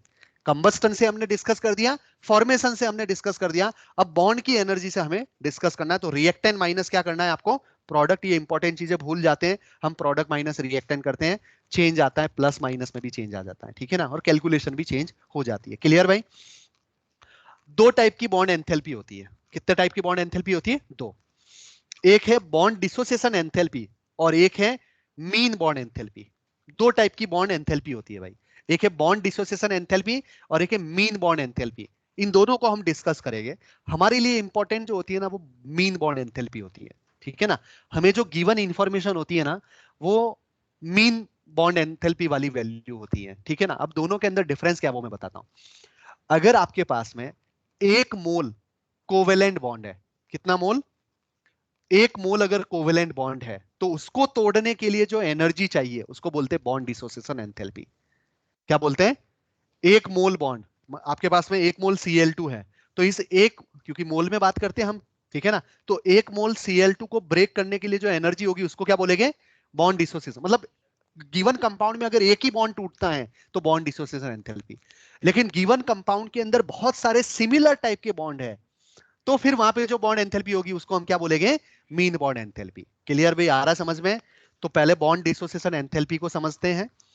Change in enthalpy, change in enthalpy when 1 mole of covalent bond of a gaseous covalent compound is broken। ये बहुत इंपॉर्टेंट चीज है भाई, गैसियस इंपॉर्टेंट चीज है। अगर आपके पास में समझो, अगर आपके पास में कंटेनर के अंदर Cl2 लिक्विड स्टेट में है, किस स्टेट में है, लिक्विड। अब अगर स्टेट में Cl2 रखा है तो उसको अगर आप एनर्जी दोगे तो सबसे पहले Cl2 का अट्रैक्शन टूटेगा, फिर उसके बाद में Cl2 फ्री होगा, फिर बची हुई एनर्जी से Cl का बॉन्ड टूटेगा। तो इसका मतलब आप Cl2 लिक्विड को अगर एनर्जी दे रहे हो मतलब वो बॉन्ड एंथैल्पी नहीं है, वो बॉन्ड डिसोसिएशन एंथैल्पी नहीं, उसमें दो एनर्जी है। क्या, एक तो वेपोराइज करना और दूसरा उसमें क्या है, बॉन्ड तोड़ने की एंथैल्पी, बॉन्ड डिसोसिएशन एंथैल्पी। तो इसीलिए हम बोलते हैं bond dissociation enthalpy is for gaseous molecule. आ रहा है समझ में, यस या नो? चलो बढ़िया। Like example diatomic molecule जैसे Cl2, ठीक है ना, Cl2 को एनर्जी दी तो 2Cl बना, इसकी एंथैल्पी इतनी है, रटने की जरूरत नहीं है, ये Cl हो जाएगा इधर, Cl बॉन्ड के लिए 242। O2 को तोड़ने की एनर्जी इतनी हो जाएगी, ठीक है ना। आ रहा है समझ में, कोई दिक्कत नहीं। तो जब एक बॉन्ड को तोड़ते हैं तो इस एनर्जी को हम क्या बोलेंगे, बॉन्ड डिसोसिएशन एंथैल्पी। लेकिन अगर आपके पास में जैसे मीथेन है, अब मीथेन के अंदर 4 बॉन्ड है तो हम जनरली चारों बॉन्ड की एनर्जी सेम ही लेते हैं, बट एक्चुअल में चारों बॉन्ड की एनर्जी सेम नहीं है। जब एक बॉन्ड मीथेन का टूटेगा ना तो मॉलिक्यूल कौन सा बन जाएगा, CH3 बन जाएगा। CH3 बन गया, अब CH3 के अंदर कुछ केमिकल चेंज आएगा, एक बॉन्ड टूटने से अंदर इलेक्ट्रॉन का डिस्प्लेसमेंट वगैरह होता है, उसकी वजह से थोड़ा सा एनर्जी के अंदर चेंज आता है, फिर एक और टूटेगा तो अब CH2 बनेगा। तो नेचर जैसे जैसे एक एक बॉन्ड टूटता जाएगा मॉलिक्यूल का नेचर चेंज होता जाएगा, तो बॉन्ड की जो एनर्जी है वो भी चेंज होती जाएगी। तो हम क्या करते हैं जनरली वहां पे मीन ले लेते हैं, तो उसी को हम क्या बोलते हैं, मीन बॉन्ड एंथैल्पी। बस वही वही वही सेम ही है, बिल्कुल बिल्कुल सेम, मैंने केमिकल बॉन्डिंग में बताया था, सेम चीज है भाई, और कुछ भी नहीं है यहाँ पर। तो it is the mean value of bond enthalpy, बस यही डेफिनेशन है। एग्जांपल ले रहे हैं अपन यहाँ पे, पॉली एटॉमिक मॉलिक्यूल एक कंसीडर करते हैं, मीथेन। अच्छा, मीथेन को मैंने एनर्जी दी तो ये एंथैल्पी ऑफ एटोमाइजेशन होगा, एंथैल्पी ऑफ एटोमाइज है कि नहीं भाई। एक पर्टिकुलर कंपाउंड को जो भी आप जो एनर्जी दे रहे हैं उससे सभी बॉन्ड क्या हो रहे हैं, टूट रहे हैं, या सब एटम क्या हो रहे हैं, अलग अलग, तो उसको हम क्या बोलते हैं, एंथैल्पी ऑफ एटोमाइजेशन। ये एंथैल्पी ऑफ एटोमाइजेशन और डिवाइड बाय अगर मैं 4 कर दूं, इस एंथैल्पी ऑफ एटोमाइजेशन को डिवाइड बाय क्या कर दूं 4, तो बॉन्ड एंथैल्पी आएगा कि नहीं आएगा भाई। 4 बॉन्ड को तोड़ने की एनर्जी कितनी है 1665, तो एक बॉन्ड को तोड़ने की एनर्जी कितनी होगी, डिवाइड बाय 4 हो जाएगा, हाँ या ना। चलो ठीक है, समझो इसको, देखो ये आपने एक बॉन्ड तोड़ा, एक बॉन्ड, इसकी एंथैल्पी कितनी है 427, फिर एक और बॉन्ड तोड़ा आपने, अब एंथैल्पी कितनी है 439, फिर एक और बॉन्ड तोड़ा आपने, अब एंथैल्पी कितनी है इतनी, फिर एक और बॉन्ड तोड़ा आपने, अब एंथैल्पी हो गई इतनी। तो ओवरऑल क्या हो रहा है, ओवरऑल ये इससे कट जाएगा, देखो ऐड कर रहे हैं हम, रिएक्शन को ऐड कर रहे हैं, राइट। तो मिथाइल मिथाइल कट जाएगा, CH2 कट जाएगा, ये CH कट जाएगा, तो बचेगा क्या, बचा क्या भाई, CH4 बचा और कार्बन बचा, और ये सभी हाइड्रोजन बच जाएंगे भाई, यस या नो। तो फाइनल रिएक्शन क्या है, ये है, तो इसका डेल्टा H कितना है, इतना आएगा, देखो सबको ऐड कर दिया मैंने, कुछ नहीं किया, तो उसके इक्वल आया कि नहीं आया 1665। तो इस 1665 को डिवाइड बाय में क्या कर दूं 4 कर दूं, तो 4 करने से CH बॉन्ड की क्या मिल जाएगी, एनर्जी मिल जाएगी, यस या नो। तो इसको हम बोलते हैं मीन बॉन्ड एंथैल्पी। तो मीथेन के अंदर CH बॉन्ड की एनर्जी गिवन है, मतलब वो मीन बॉन्ड एंथैल्पी है, उसको बॉन्ड डिसोसिएशन एंथैल्पी नहीं बोलते हैं। हम जनरली सेम मान के काम कर लेते, फर्क नहीं पड़ता हमें, कोई दिक्कत नहीं है, लेकिन थोड़ा सा क्या है इन दोनों के अंदर डिफरेंस है। क्लियर भाई, आ रहा समझ में सबको, चलो ओके बढ़िया। सर हाँ नहीं, वो नहीं समझा सकता हूं मैं अभी, उसके अंदर चेंजेस आता है, चेंज आने से नेचर चेंज हो जाता है, उसको समझाना नहीं, उसको समझाना बहुत मुश्किल है भाई, उसके पैरामीटर मेरे पास में है ही नहीं, मैं समझा ही नहीं पाऊंगा अभी, ठीक है ना। चलो भाई ओके, वेरी गुड। हाँ सर बोलो बेटा, क्या डाउट है, हाँ बोलो। सर इसमें इथीन और इथाइन में कोई लाइक क्या चेंजेस आएंगे जब इसकी एनर्जी में? हाँ अब जैसे मीथेन है, तो मीथेन का इस तरह से चेंजेस आया, उसी तरह से अगर आपके पास में अगर इथीन है, इथाइन है, ethyne sorry ethane, ethane C2H6 है, तो C2H6 में दो टाइप के बॉन्ड है, CH बॉन्ड भी है और CC बॉन्ड भी है, तो CC बॉन्ड की कुछ बॉन्ड एंथैल्पी होगी, ठीक है ना, और CC बॉन्ड के लिए हम क्या बोलेंगे, बॉन्ड डिसोसिएशन एंथैल्पी, और CH बॉन्ड के लिए हम क्या बोलेंगे, मीन बॉन्ड एंथैल्पी, बस ये चेंज है और कुछ भी नहीं है। एक ही बॉन्ड, एक ही टाइप का बॉन्ड वहां पे प्रेजेंट है तो एक ही एनर्जी लगेगी ना भाई, लेकिन एक सेम टाइप के बॉन्ड बहुत सारे हैं तो वहां पे क्या लिया जाता है, एवरेज लेते हैं। क्लियर भाई, आ रहा समझ में। सर अगर इथाइन हो तो क्या होगा, मैं इसको पूछ रहा हूँ। इथाइन के अंदर तो कार्बन ट्रिपल बॉन्ड, कार्बन को तोड़ना पड़ेगा, फिर उसके बाद में कार्बन हाइड्रोजन बॉन्ड टूटेगा, अलग अलग एनर्जी होगी सबकी, ओह यस। ठीक है। चलो अब हम डिस्कस कर रहे हैं bond energy term is define only for gases, ये बड़ा इंपॉर्टेंट पॉइंट है भाई, ये नोट कर देना आप, ठीक है ना। किसके लिए डिफाइन करते हैं, सिर्फ हम गैसियस मॉलिक्यूल के लिए, ये समझ में आया था ना कैसे। चलो एग्जांपल देता हूं बहुत सारे, अगर मेरे पास में H2 है, तो H2 गैस है, ये टूटेगा तो क्या बनेगा 2H गैस बन जाएगा भाई, सिंगल सिंगल एटम है तो गैस, तो delta H nought reaction equal to क्या हो जाएगा, बॉन्ड एनर्जी ऑफ HH होगा कि नहीं होगा, bond energy of HS reactant side, किस side, reactant side, minus product side, तो क्या है जीरो ही है, प्रोडक्ट साइड कोई बॉन्ड है क्या बोलो। तो bond enthalpy of reaction calculate करने का तरीका क्या था, bond energy of reactant minus bond energy of product, लेकिन बॉन्ड तो कहां है, रिएक्टेंट साइड ही है, प्रोडक्ट साइड कोई बॉन्ड है क्या, नहीं है, अकेला H है तो बॉन्ड है ही नहीं, ठीक है ना। तो enthalpy of reaction equal to क्या हो जाएगा यहाँ पर, बॉन्ड एनर्जी ऑफ HH हो जाएगा। क्लियर भी, आ रहा समझ में। और इसी को मैं ऐसे इक्वल लिख सकता हूं क्या, देखो क्या क्या इक्वल लिख सकता हूं, इसी के इक्वल में ऐसा लिख सकता हूं, enthalpy of reaction equals to 2 times enthalpy of formation of H minus enthalpy of formation of H2, yes या नो। भाई फॉर्मेशन के केस में क्या करते हैं, प्रोडक्ट माइनस रिएक्टेंट करते हैं कि नहीं करते हैं, तो मैं इस केस में क्या लिख सकता हूं, energy bond energy of HH equal to क्या हो जाएगा, 2 टाइम्स बॉन्ड मतलब enthalpy of formation of H minus enthalpy of formation of क्या हो जाएगा H2, बोलो यस या नो, कोई दिक्कत नहीं।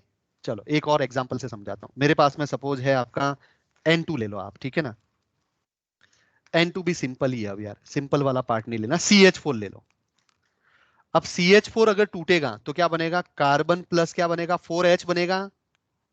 ये सब क्या है, ये तो गैस हो जाएगा, और ये क्या है, सॉलिड है, यस या नो, और ये भी क्या है, गैस है। तो यहाँ पे एंथैल्पी ऑफ रिएक्शन क्या होगा, enthalpy of reaction equals to 4 times energy of CH bond. CH bond कितने हैं, 4 है कि नहीं, तो 4 CH बॉन्ड की एनर्जी, ये हो गया रिएक्टेंट वाला पार्ट, माइनस प्रोडक्ट साइड क्या है, 0, और यही किसके इक्वल हो जाएगा, enthalpy of formation of product minus reactant. तो प्रोडक्ट साइड कार्बन का तो कितना हो जाएगा, 0, कार्बन सॉलिड का फॉर्मेशन 0 होता है ना, स्टैंडर्ड ग्रेफाइट है, ये क्या है, ग्रेफाइट है, तो ये हो जाएगा 0, मतलब 4 टाइम्स हो जाएगा enthalpy of formation of H minus enthalpy of formation of CH4। बोलो हाँ या ना, अरे यस या नो, पक्का, कोई दिक्कत नहीं। चलो एक और रिएक्शन इसमें हम समझते हैं, एसीटोन ले लेते हैं, क्या ले लेते हैं, acetone, CH3 C double bond O CH3। अगर मैं इसको एंथैल्पी ऑफ एटोमाइजेशन दूं तो क्या बनेगा, 3 कार्बन बनेंगे, 3 कार्बन सॉलिड बनेंगे, 6 हाइड्रोजन बनेंगे, और 1 ऑक्सीजन बनेगा, यस या नो, यस, हाँ या ना बोलो भाई, 3 तो कार्बन है, 6 हाइड्रोजन है, और 1 क्या है, ऑक्सीजन है, तो ये बन गया। अब यहाँ पे एंथैल्पी ऑफ रिएक्शन क्या होगा, enthalpy of reaction equal to, bond energy से कैलकुलेट कर रहा हूं, तो कार्बन कार्बन बॉन्ड कितने हैं, 2 हैं, तो 2 times bond energy of carbon carbon. सबसे इंपॉर्टेंट चीज यही है, बॉन्ड एनर्जी की इक्वेशन बनाना, क्या बनाना, इक्वेशन, क्यों, क्योंकि गिवन मॉलिक्यूल के अंदर कितने बॉन्ड प्रेजेंट है हम कैलकुलेशन में गड़बड़ कर देते हैं, कि कार्बन कार्बन, देखो यहाँ पे कार्बन कार्बन 2 बॉन्ड है कि नहीं, देखो एक ये कार्बन कार्बन बॉन्ड है और ये कार्बन कार्बन बॉन्ड है, यस या नो, तो इसलिए हम क्या लिखेंगे, 2 times bond energy of carbon carbon plus 6 times bond energy of carbon hydrogen and 1 time bound energy of carbon double bond O, yes या नो, यस, क्लियर भाई। अगर ये एसीटोन किस फॉर्म में है, गैस में है, अगर ये एसीटोन लिक्विड है तो ऐड कर दोगे एंथैल्पी ऑफ वेपोराइजेशन, उसके बाद में ये वाली सब चीजें आएगी, मैं यहां पे लिख देता हूं ये गैस है, राइट। चलो ये हो गया रिएक्टेंट साइड, और माइनस प्रोडक्ट साइड तो क्या है, 0 ही है, प्रोडक्ट साइड कोई बॉन्ड दिख रहा है आपको, नहीं दिख रहा है, तो बॉन्ड एनर्जी है ही नहीं, प्रोडक्ट में तो कार्बन अकेला है, ये अकेला, ये अलग है, और इक्वल टू में इसको मैं किससे लिखना चाहता हूं, फॉर्मेशन से, तो ये क्या हो जाएगा, डेल्टा H, ये फॉर्मेशन प्रोडक्ट साइड तो सब 0 हो जाएगा भाई, सॉरी कार्बन का बस 0 होगा, ठीक है ना, बाकी, हाँ बाकी 3 टाइम्स, 6 टाइम फॉर्मेशन ऑफ क्या हो जाएगा, हाइड्रोजन, हाइड्रोजन हो जाएगा, plus delta H formation of oxygen हो जाएगा, ये कौन सा काम हो गया, product side minus reactant side, delta H formation of acetone, मैं लिख देता हूं ऐसे, ठीक है, आ रहा है समझ में। ये क्यों लिखना सिखा रहा हूं, क्योंकि क्वेश्चन गिवन इंफॉर्मेशन में बॉन्ड एनर्जी अगर दे रखी है तो हम एंथैल्पी ऑफ फॉर्मेशन भी फाइंड आउट कर सकते हैं इक्वेशन बना के, इसलिए लिखा। कैसे क्वेश्चंस बनेंगे अभी सब बताऊंगा, एक एक वैरायटी में बताने वाला हूं आपको, ठीक है ना, उससे बाहर कुछ भी नहीं बनने वाला है। आया समझ में, इसको आप फिनिश कर दो फटाफट, फिर सेकंड आगे वाला बढ़ते एक और बार समझा सकते हैं, सेकंड या थर्ड, सेकंड, सेकंड वाला, भाई मीथेन है अपने पास में, एंड मीथेन को मैंने इतनी एनर्जी दी कि कार्बन बन गया और क्या बन गया, 4 हाइड्रोजन बन गए, तो enthalpy of reaction equal to क्या होगा, bond energy of reactant minus bond energy of product, तो इधर रिएक्टेंट की बॉन्ड एनर्जी कितनी है, 4 CH बॉन्ड है, रिएक्टेंट साइड कितने CH बॉन्ड है, 4 CH बॉन्ड है, इधर कोई बॉन्ड नहीं है, इधर भी कोई बॉन्ड नहीं है, इसमें कोई बॉन्ड है नहीं है, इसमें कोई बॉन्ड है नहीं है, राइट, आ रहा समझ में, चलो बढ़िया। यस सर, तो हाँ, तो यहाँ पे ये हो गया, माइनस ये वाला पार्ट आपका 0 हो जाएगा, और फिर फॉर्मेशन के टर्म्स में क्या लिखते हैं हम, प्रोडक्ट माइनस रिएक्टेंट, तो प्रोडक्ट साइड कार्बन सॉलिड तो स्टैंडर्ड लेते हैं, बट H स्टैंडर्ड नहीं है, H2 स्टैंडर्ड है, ठीक है ना, तो उसका फॉर्मेशन माइनस मीथेन का फॉर्मेशन, इस तरह से इक्वेशन बना देते हैं हम, चलो ठीक है, बढ़िया। Enthalpy of reaction from bond enthalpy, bond energy generally ऐसी है, बस कुछ कुछ और एग्जांपल में दे रहा हूं, आपको लिखना है, ठीक है ना। मैं आपको रिएक्शन देता हूं, आप इक्वेशन बनाओ। मैं क्या दूंगा? रिएक्शन। आपको क्या बनाना है? इक्वेशन, ठीक है ना। Ethene,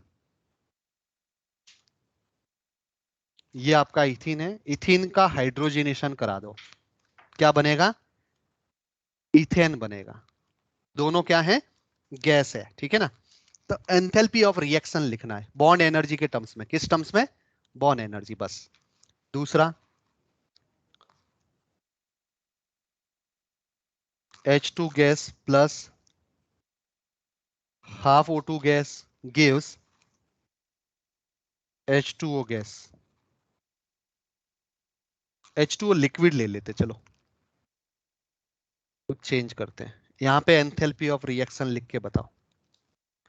only bond energy, formation को आप मत लाओ।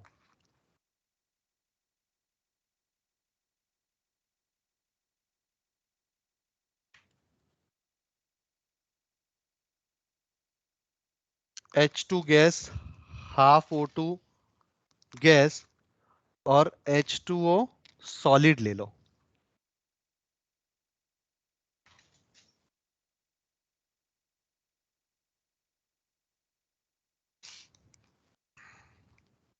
बस ये तीन लिखते, एक और लिख लेते, चलो ना यार, 4।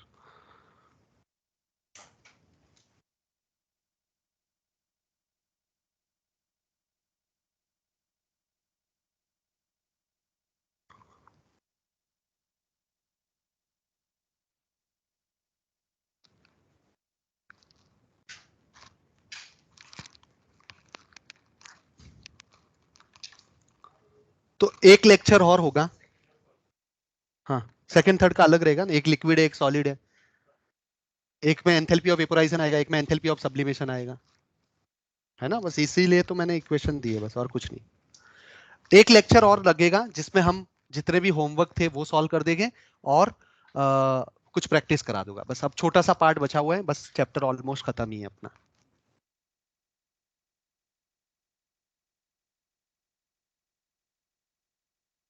सीक्वेंस में आयोनिक आएगा, इक्विलिब्रियम आएगा।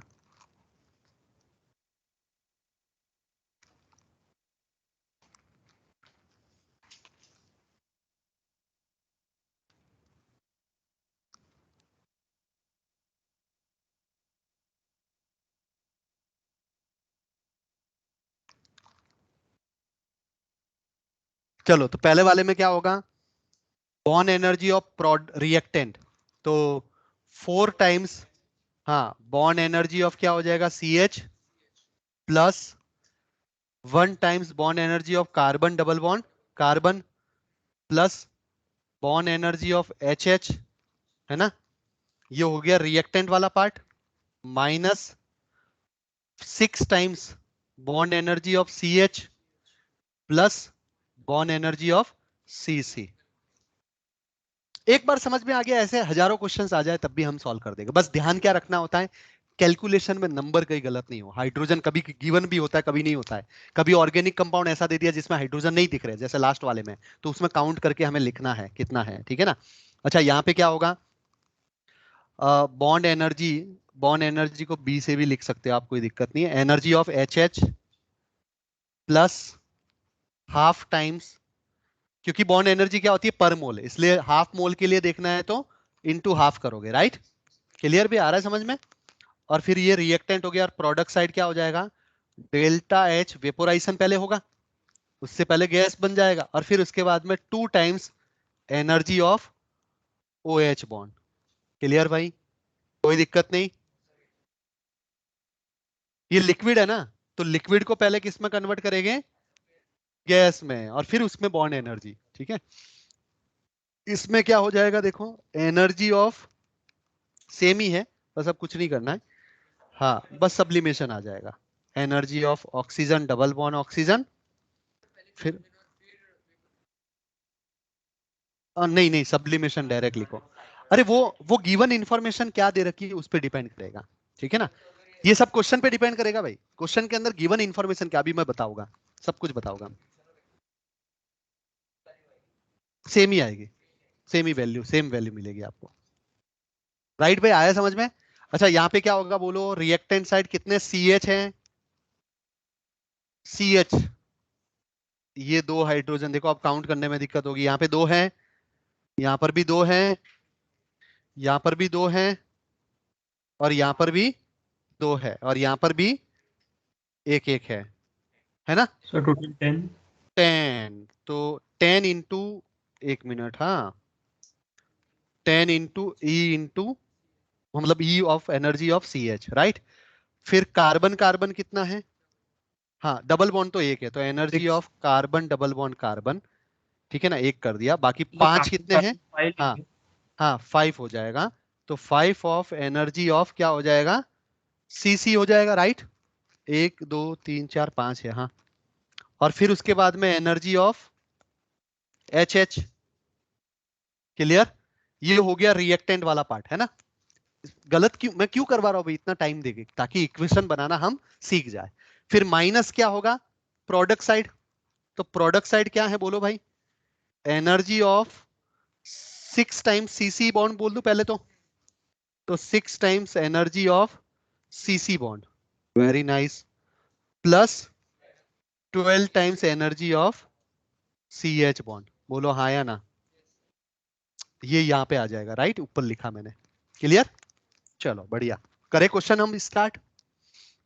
इस पे जितने भी क्वेश्चंस बन सकते हैं सभी बताता हूं मैं आपको। चलो पहला क्वेश्चन ये रहा, क्या दिया है यहाँ पे मैंने बोला है enthalpy of the following reaction, मतलब इस कंपाउंड की एंथैल्पी इतनी है, H2 से 2 H बनता है तो इतना है, O2 से 2 ऑक्सीजन बनता है तो इतना है, ठीक है ना? समझ रहे? थोड़ा सा नोटेशन देखना भाई, ध्यान रखना, आप टाइप करते टाइम जल्दबाजी में कर दिया था मैंने।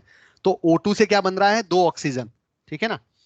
तो कैलकुलेट OH बॉन्ड एंथैल्पी इन हाइड्रोक्साइल रेडिकल, मतलब OH बॉन्ड की एंथैल्पी बतानी है आपको, बताओ क्या होगा? करो, 2 मिनट का टाइम दे रहा हूं मैं, ठीक है?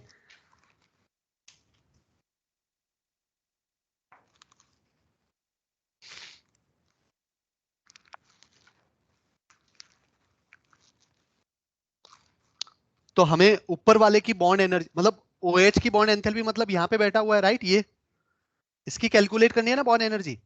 तो इसकी बॉन्ड एनर्जी तभी कैलकुलेट है कि जब ऑक्सीजन और हाइड्रोजन की बॉन्ड एंथैल्पी पता चले।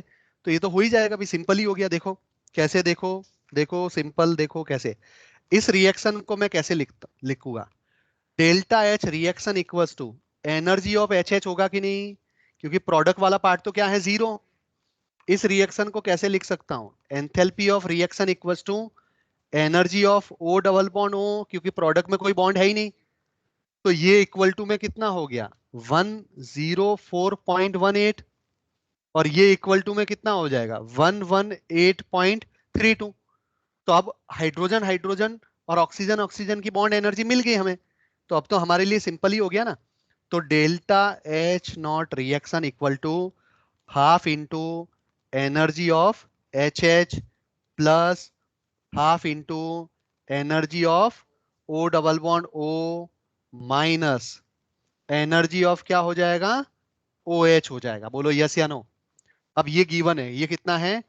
10.06 इक्वल टू हाफ HH की energy 104.18 plus half oxygen oxygen की एनर्जी 118.32 माइनस, ये हमें कैलकुलेट करना है। बोलो एक ही अननोन है कि नहीं? ये यहां से हम कैलकुलेट कर सकते हैं, कर दोगे? कैलकुलेशन आप करना भी, इसमें बहुत सारे क्वेश्चन की कैलकुलेशन मैं नहीं कराऊंगा, बहुत ज्यादा टफ रहता है। बट आप जब भी पैकेज सॉल्व करो ना तो कैलकुलेट एंड करना, क्योंकि जनरली मैंने ऐसा देखा है, मैं भी था, मैं भी एक टाइम पे तो 11th में ही था भाई, ठीक है ना? तो मेरे सामने भी आता था तो मैं भी देख लेके एग्जाम में कैलकुलेशन, तो ठीक है। फिर वो एग्जाम में क्या टफ कैलकुलेशन बनती है ना, तो हम कर नहीं पाते, इसलिए सब कुछ सॉल्व करो। चलो इसका आंसर से सॉल्व करना है। Calculate enthalpy change for the following reaction, इस रिएक्शन का एंथैल्पी चेंज बताना है, इस रिएक्शन का एंथैल्पी चेंज बताना है, अगर बॉन्ड एनर्जी सब कुछ गिवन है। सिंपल क्वेश्चन है, reactant minus product, bond energy लेना है आपको। आप लिखो, मैं भी इक्वेशन बनाता हूं। Enthalpy of reaction equal to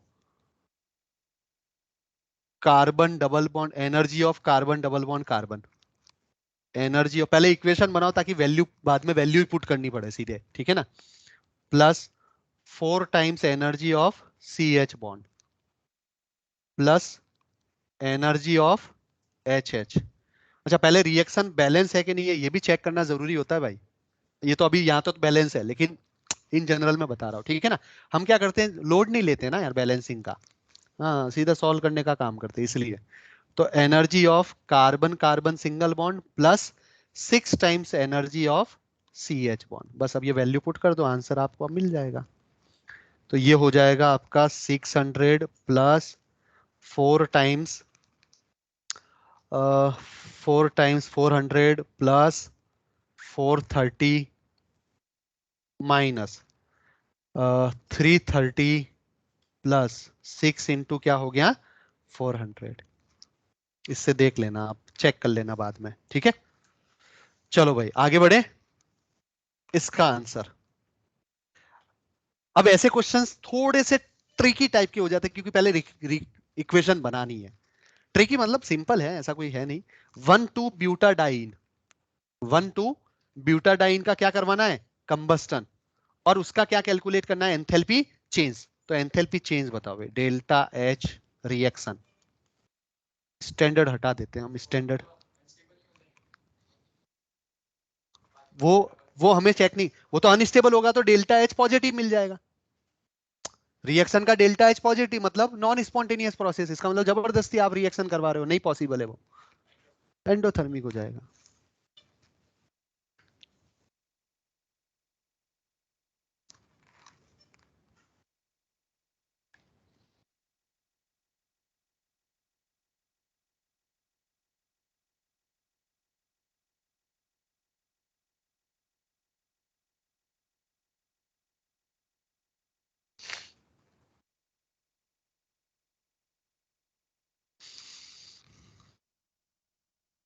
मैं सिर्फ इक्वेशन बना के छोड़ दूंगा। 1,3 ब्यूटाडाइन ऐसा होता है, 1,2 sorry sorry 1,2 butadiene plus O2 के साथ में रिएक्शन क्या बनेगा, CO2 प्लस H2O। अब रिएक्शन सर को बैलेंस कर दी, हाँ 1,2 ब्यूटा 1,2 बोला है क्या, हाँ सर आपने 1,3 कर दिया। अच्छा अच्छा हाँ ठीक है, 1,2 ब्यूटाडाइन हो गया, ठीक है ना, कोई दिक्कत नहीं। तो इसमें कार्बन कितने हो जाएंगे 4, और हाइड्रोजन कितने इधर 1 2 3 4 5 6 3, बीच वाले में नहीं होगा ना, बीच वाला तो sp कार्बन है, ठीक है। और ऑक्सीजन कितने हैं, तो इधर कितने 8 8 और 3 11, तो 11/2। अब कैलकुलेशन आप कर लोगे, delta H reaction equals to bond energy के अकॉर्डिंग देख लेना आप, ठीक है ना, energy of reactant minus energy of product. चलो बढ़िया, कैलकुलेट करना भाई, होमवर्क है ये भी। चलो नेक्स्ट एक छोटा सा कंसेप्ट हम डिस्कस करते हैं, रेजोनेंस एनर्जी। क्या होता है रेजोनेंस एनर्जी, देखो जब किसी कंपाउंड के अंदर इलेक्ट्रॉन का डीलोकेलाइजेशन होता है, तो इलेक्ट्रॉन के डीलोकेलाइजेशन से कंपाउंड को क्या मिलती है, स्टेबिलिटी मिलती है, राइट। तो एक कंपाउंड की बहुत सारी रेजोनेटिंग स्ट्रक्चर हम बनाते हैं।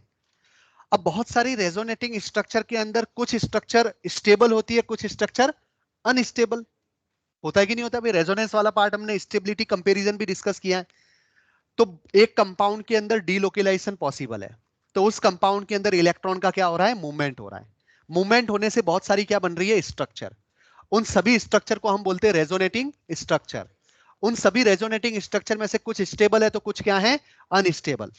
उन सभी रेजोनेटिंग स्ट्रक्चर के अंदर जो मोस्ट स्टेबल स्ट्रक्चर है, कौन सी, मोस्ट स्टेबल स्ट्रक्चर, और उस पर्टिकुलर कंपाउंड का एक होता है रियल हाइब्रिड, होता है रियल हाइब्रिड।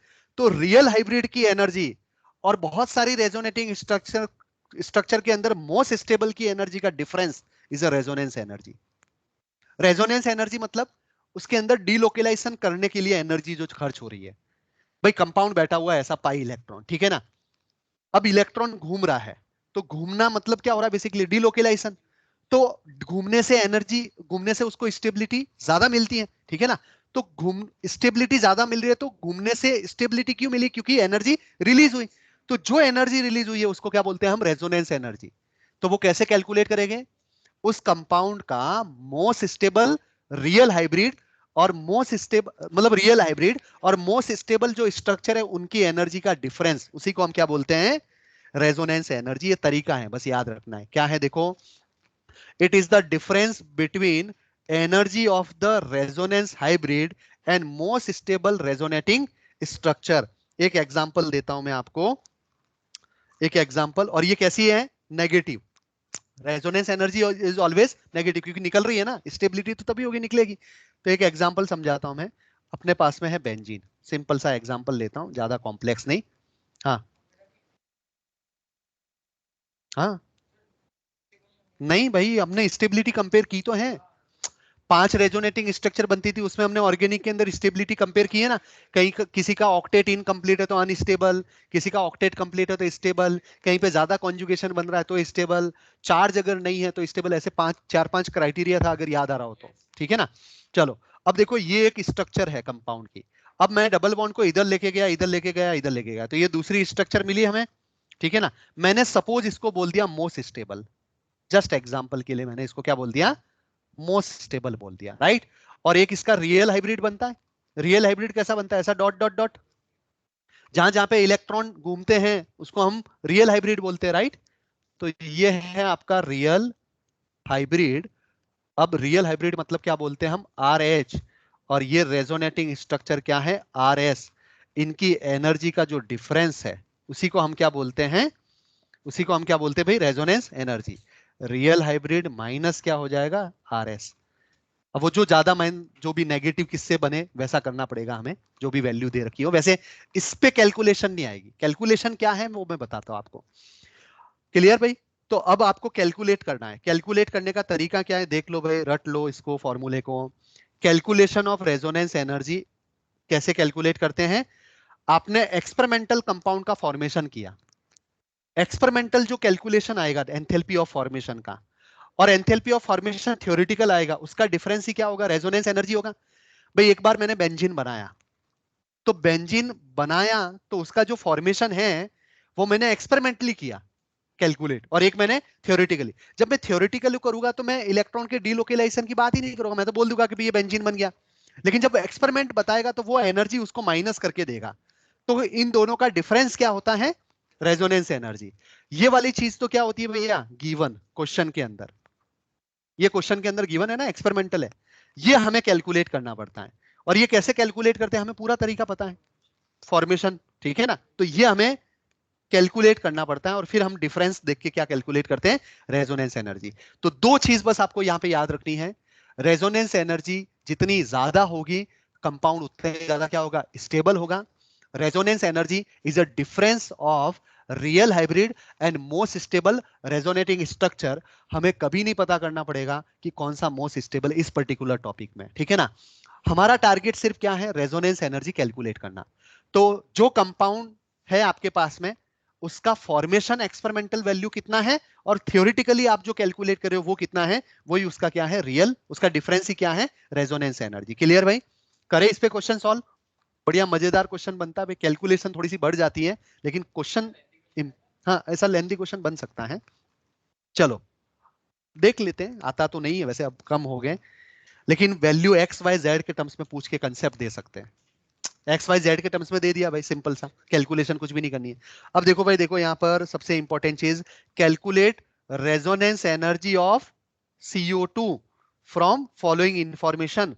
क्या इंफॉर्मेशन दे रखा है, ये सब इंफॉर्मेशन दे रखा है, ये सब इंफॉर्मेशन है, ठीक है ना। Oxygen carbon bond, carbon oxygen bond, oxygen oxygen bond, ठीक है ना। उसी तरह से यहाँ पे एंथैल्पी ऑफ एटोमाइजेशन भी है, एंथैल्पी ऑफ कंबस्टन भी है, सब कुछ दे रखा है। हमारा टारगेट क्या है, रेजोनेंस एनर्जी कैलकुलेट करना है। कैसे कैलकुलेट करेंगे, रेजोनेंस एनर्जी इक्वल टू क्या होता है, डेल्टा एच फॉर्मेशन, ठीक है ना, experimental minus delta H formation theoretical. ये हम कैलकुलेट करेंगे। बाकी एक्सपेरिमेंटल दे रखा है, क्या दे रखा है, कंबस्टन ऑफ कार्बन, कार्बन का कंबस्टन जो भी होगा वही CO2 का फॉर्मेशन होगा भाई।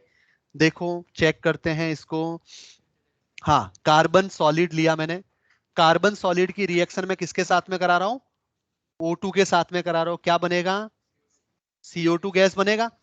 अब यहां पे देखो, enthalpy of reaction, enthalpy of reaction equal to enthalpy of combustion of graphite, जी बोल रहा हूं मैं यहाँ पे ग्रेफाइट, ठीक है ना, जी लिख देता हूं, जी ग्रेफाइट लिख देता हूं पूरा।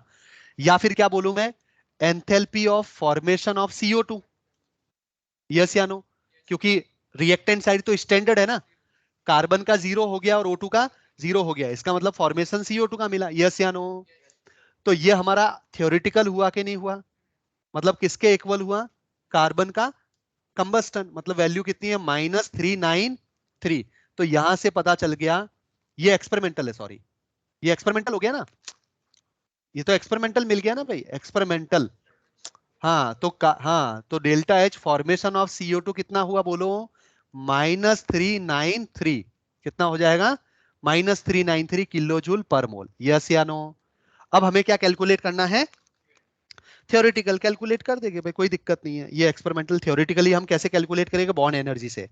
तो हाँ, एंथैल्पी ऑफ रिएक्शन ही क्या होता है, enthalpy of formation, enthalpy of formation किसका, CO2 का, अब इक्वल टू में बॉन्ड एनर्जी किसकी, CO बॉन्ड की, तो 2 times bond energy of C double bond O, और फिर क्या हो जाएगा, ये रिएक्टेंट साइड, सॉरी ये प्रोडक्ट मैंने क्यों लिखा, पहले पहले रिएक्टेंट लिखेंगे। अब कार्बन सॉलिड है, तो कार्बन सॉलिड को क्या एनर्जी मिलेगी, ये वाली एनर्जी मिलेगी कि नहीं मिलेगी, एटोमाइजेशन, कार्बन सॉलिड को क्या मिलेगा, एटोमाइजेशन, मतलब वो गैस में कन्वर्ट हो गया, ठीक है ना। तो यहां पे लिखेंगे enthalpy of atomization of carbon, जिससे गैस बन गया, फिर बॉन्ड एनर्जी तो है नहीं, ये बॉन्ड, इसका कोई बॉन्ड तो है नहीं भाई, बस इसको इस जो भी एनर्जी मिल रही है उससे वो किस में कन्वर्ट हो रहा है, गैस में कन्वर्ट हो रहा है, बस वहां पे बैठ के रुक गया, ठीक है ना। अब यहाँ पे क्या होगा, energy of oxygen double bond oxygen, फिर उसके बाद में माइनस, अब यहाँ पे क्या होगा, 2 times bond energy of carbon double bond O। तो मैंने बोला है कि बॉन्ड एनर्जी वाला कंसेप्ट कहां पे लगाते हैं, गैस में। तो जो भी सॉलिड होगा ना उसको किस में कन्वर्ट करना है, गैस, और फर्दर उसके पास में बॉन्ड है तो बॉन्ड एनर्जी आ जाएगी, नहीं है तो नहीं होगा भाई, सीधी सी बात है, ठीक है ना। तो यहां से डेल्टा H फॉर्मेशन आ जाएगा, कोई दिक्कत नहीं भाई, कोई प्रॉब्लम नहीं। तो यहां से ये सब आ जाएगा, 718 प्लस 498, ठीक है, -2 इंटू क्या हो जाएगा, कार्बन ऑक्सीजन 393, बड़ा टफ रहता है भी ये कैलकुलेशन, ये सब एक्सपेरिमेंटल वैल्यू है, एग्जैक्ट वैल्यू है, ऐसा एग्जाम में नहीं आता है। एग्जाम के अंदर अगर क्वेश्चन आता है इस कंसेप्ट से तो XYZ के टर्म्स में देते हैं, वो बस इक्वेशन बनाना चेक कराना चाहते हैं। तो इस वाली वैल्यू को कहां पे पुट, यहाँ पे क्या आ जाएगा, यहाँ पे वैल्यू कितनी आएगी, -393, माइनस ये वाली वैल्यू यहाँ पे पुट कर दो बस, और यहां से क्या आ जाएगी, रेजोनेंस एनर्जी, कर दोगे ये कैलकुलेट, नींद आ रही है, ये है टॉपिक ही ऐसा है, इसको बोल रहा हूँ, ये टॉप भाई, ऑनलाइन वाले ढेर तो नहीं हो गए, नो सर। घायल तो No, घायल sir. तो No, नहीं हो, sir. सब सही चल रहा है ना, जीवित हो, मतलब हाँ, fit सर, तो हो? Almost sir. हाँ चलो चलो ठीक है, ये टॉपिक ही ऐसा है जिसमें एक पॉइंट के बाद में, क्योंकि रिपीटेशन हो रहा है ना, एक ही काम बार बार हो रहा है, जब एक काम बार बार होता है ना, माइंड बोलता है ठीक है भाई अब और कितना करेगा, बस ये सिग्नल दे देता है, तो हमें बार बार काम करने पे बोर नहीं होना है, इसी से तो कंसिस्टेंसी खत्म होती है। कंसिस्टेंसी किसी भी पर्सन की खत्म होने का एक ही रीजन होता है कि माइंड को सिग्नल मिल जाता है भाई, इतना बार बार एक ही काम कर रहा है, रोज ये हर दिन एक ही काम करता है, क्यों कर रहा है, तो ये रहता है, इसलिए उसको पकड़ के रखना, मैंने पॉइंट बताया भाई, बहुत इंपॉर्टेंट पॉइंट बोला है, ठीक है ना, हाँ जीवन का पॉइंट है। चलो ठीक है, आ, ये होमवर्क दे रहा हूं मैं, ठीक है ना, ये होमवर्क देके आज यहीं पे खत्म कर दे। होमवर्क में क्या है देखो, होमवर्क में ऐसा है कि calculate resonance energy of benzene, benzene की रेजोनेंस एनर्जी कैलकुलेट करनी है। केकुले फॉर्म अभी ऐसे ही ले लो, ये इसको मैं समझाऊंगा, केकुले फॉर्म मतलब ये वाला, बेंजीन की कुछ 108 स्ट्रक्चर बनती है, बेंजीन की कितनी स्ट्रक्चर बनती है? 108 या उससे ज्यादा बनती है, मुझे एग्जैक्ट नंबर, हाँ बेंजीन की स्ट्रक्चर बनती है बहुत सारी। ऐसा बीच में ऐसे जोड़ देते हैं, ऐसे क्रॉस करते हैं, ऐसे करते हैं, बहुत सारी स्ट्रक्चर बनती है और फाइनल स्ट्रक्चर ये बनी। बहुत सारी स्ट्रक्चर को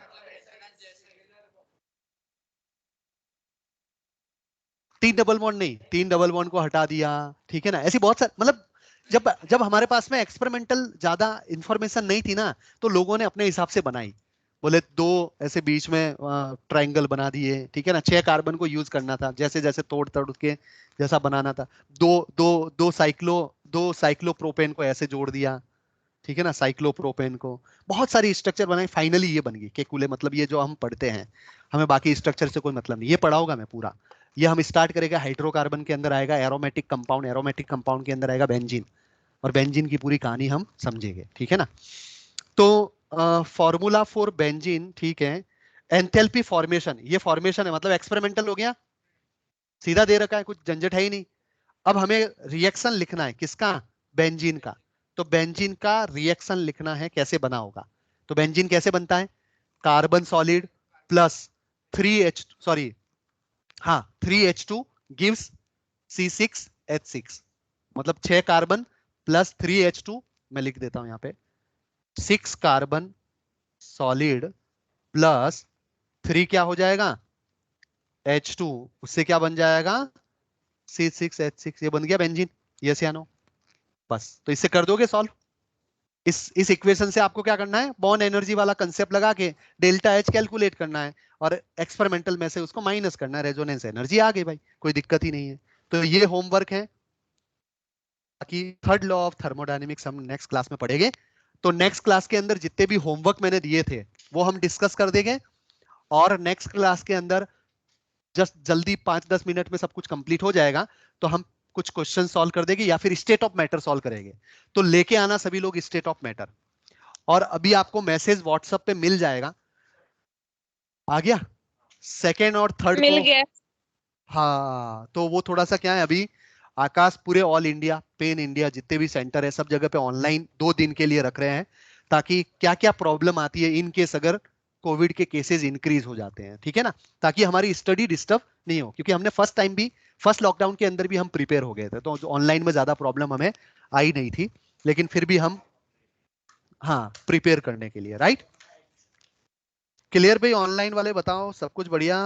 यस सर। Yes, sir. चलो चलो, तो यहीं से हम नेक्स्ट क्लास में डिस्कस करेंगे भाई। देखो लंबा लेक्चर होने पे बहुत सारा कंटेंट हो जाता है, बहुत सारा कंटेंट हो जाता है, तो मैं तो जनरली 2 घंटे 2.5 घंटे की क्लास ही प्रीफर करता हूँ, ठीक है ना, बट इंटरेस्टिंग टॉपिक हो तो, बोरिंग भी नहीं।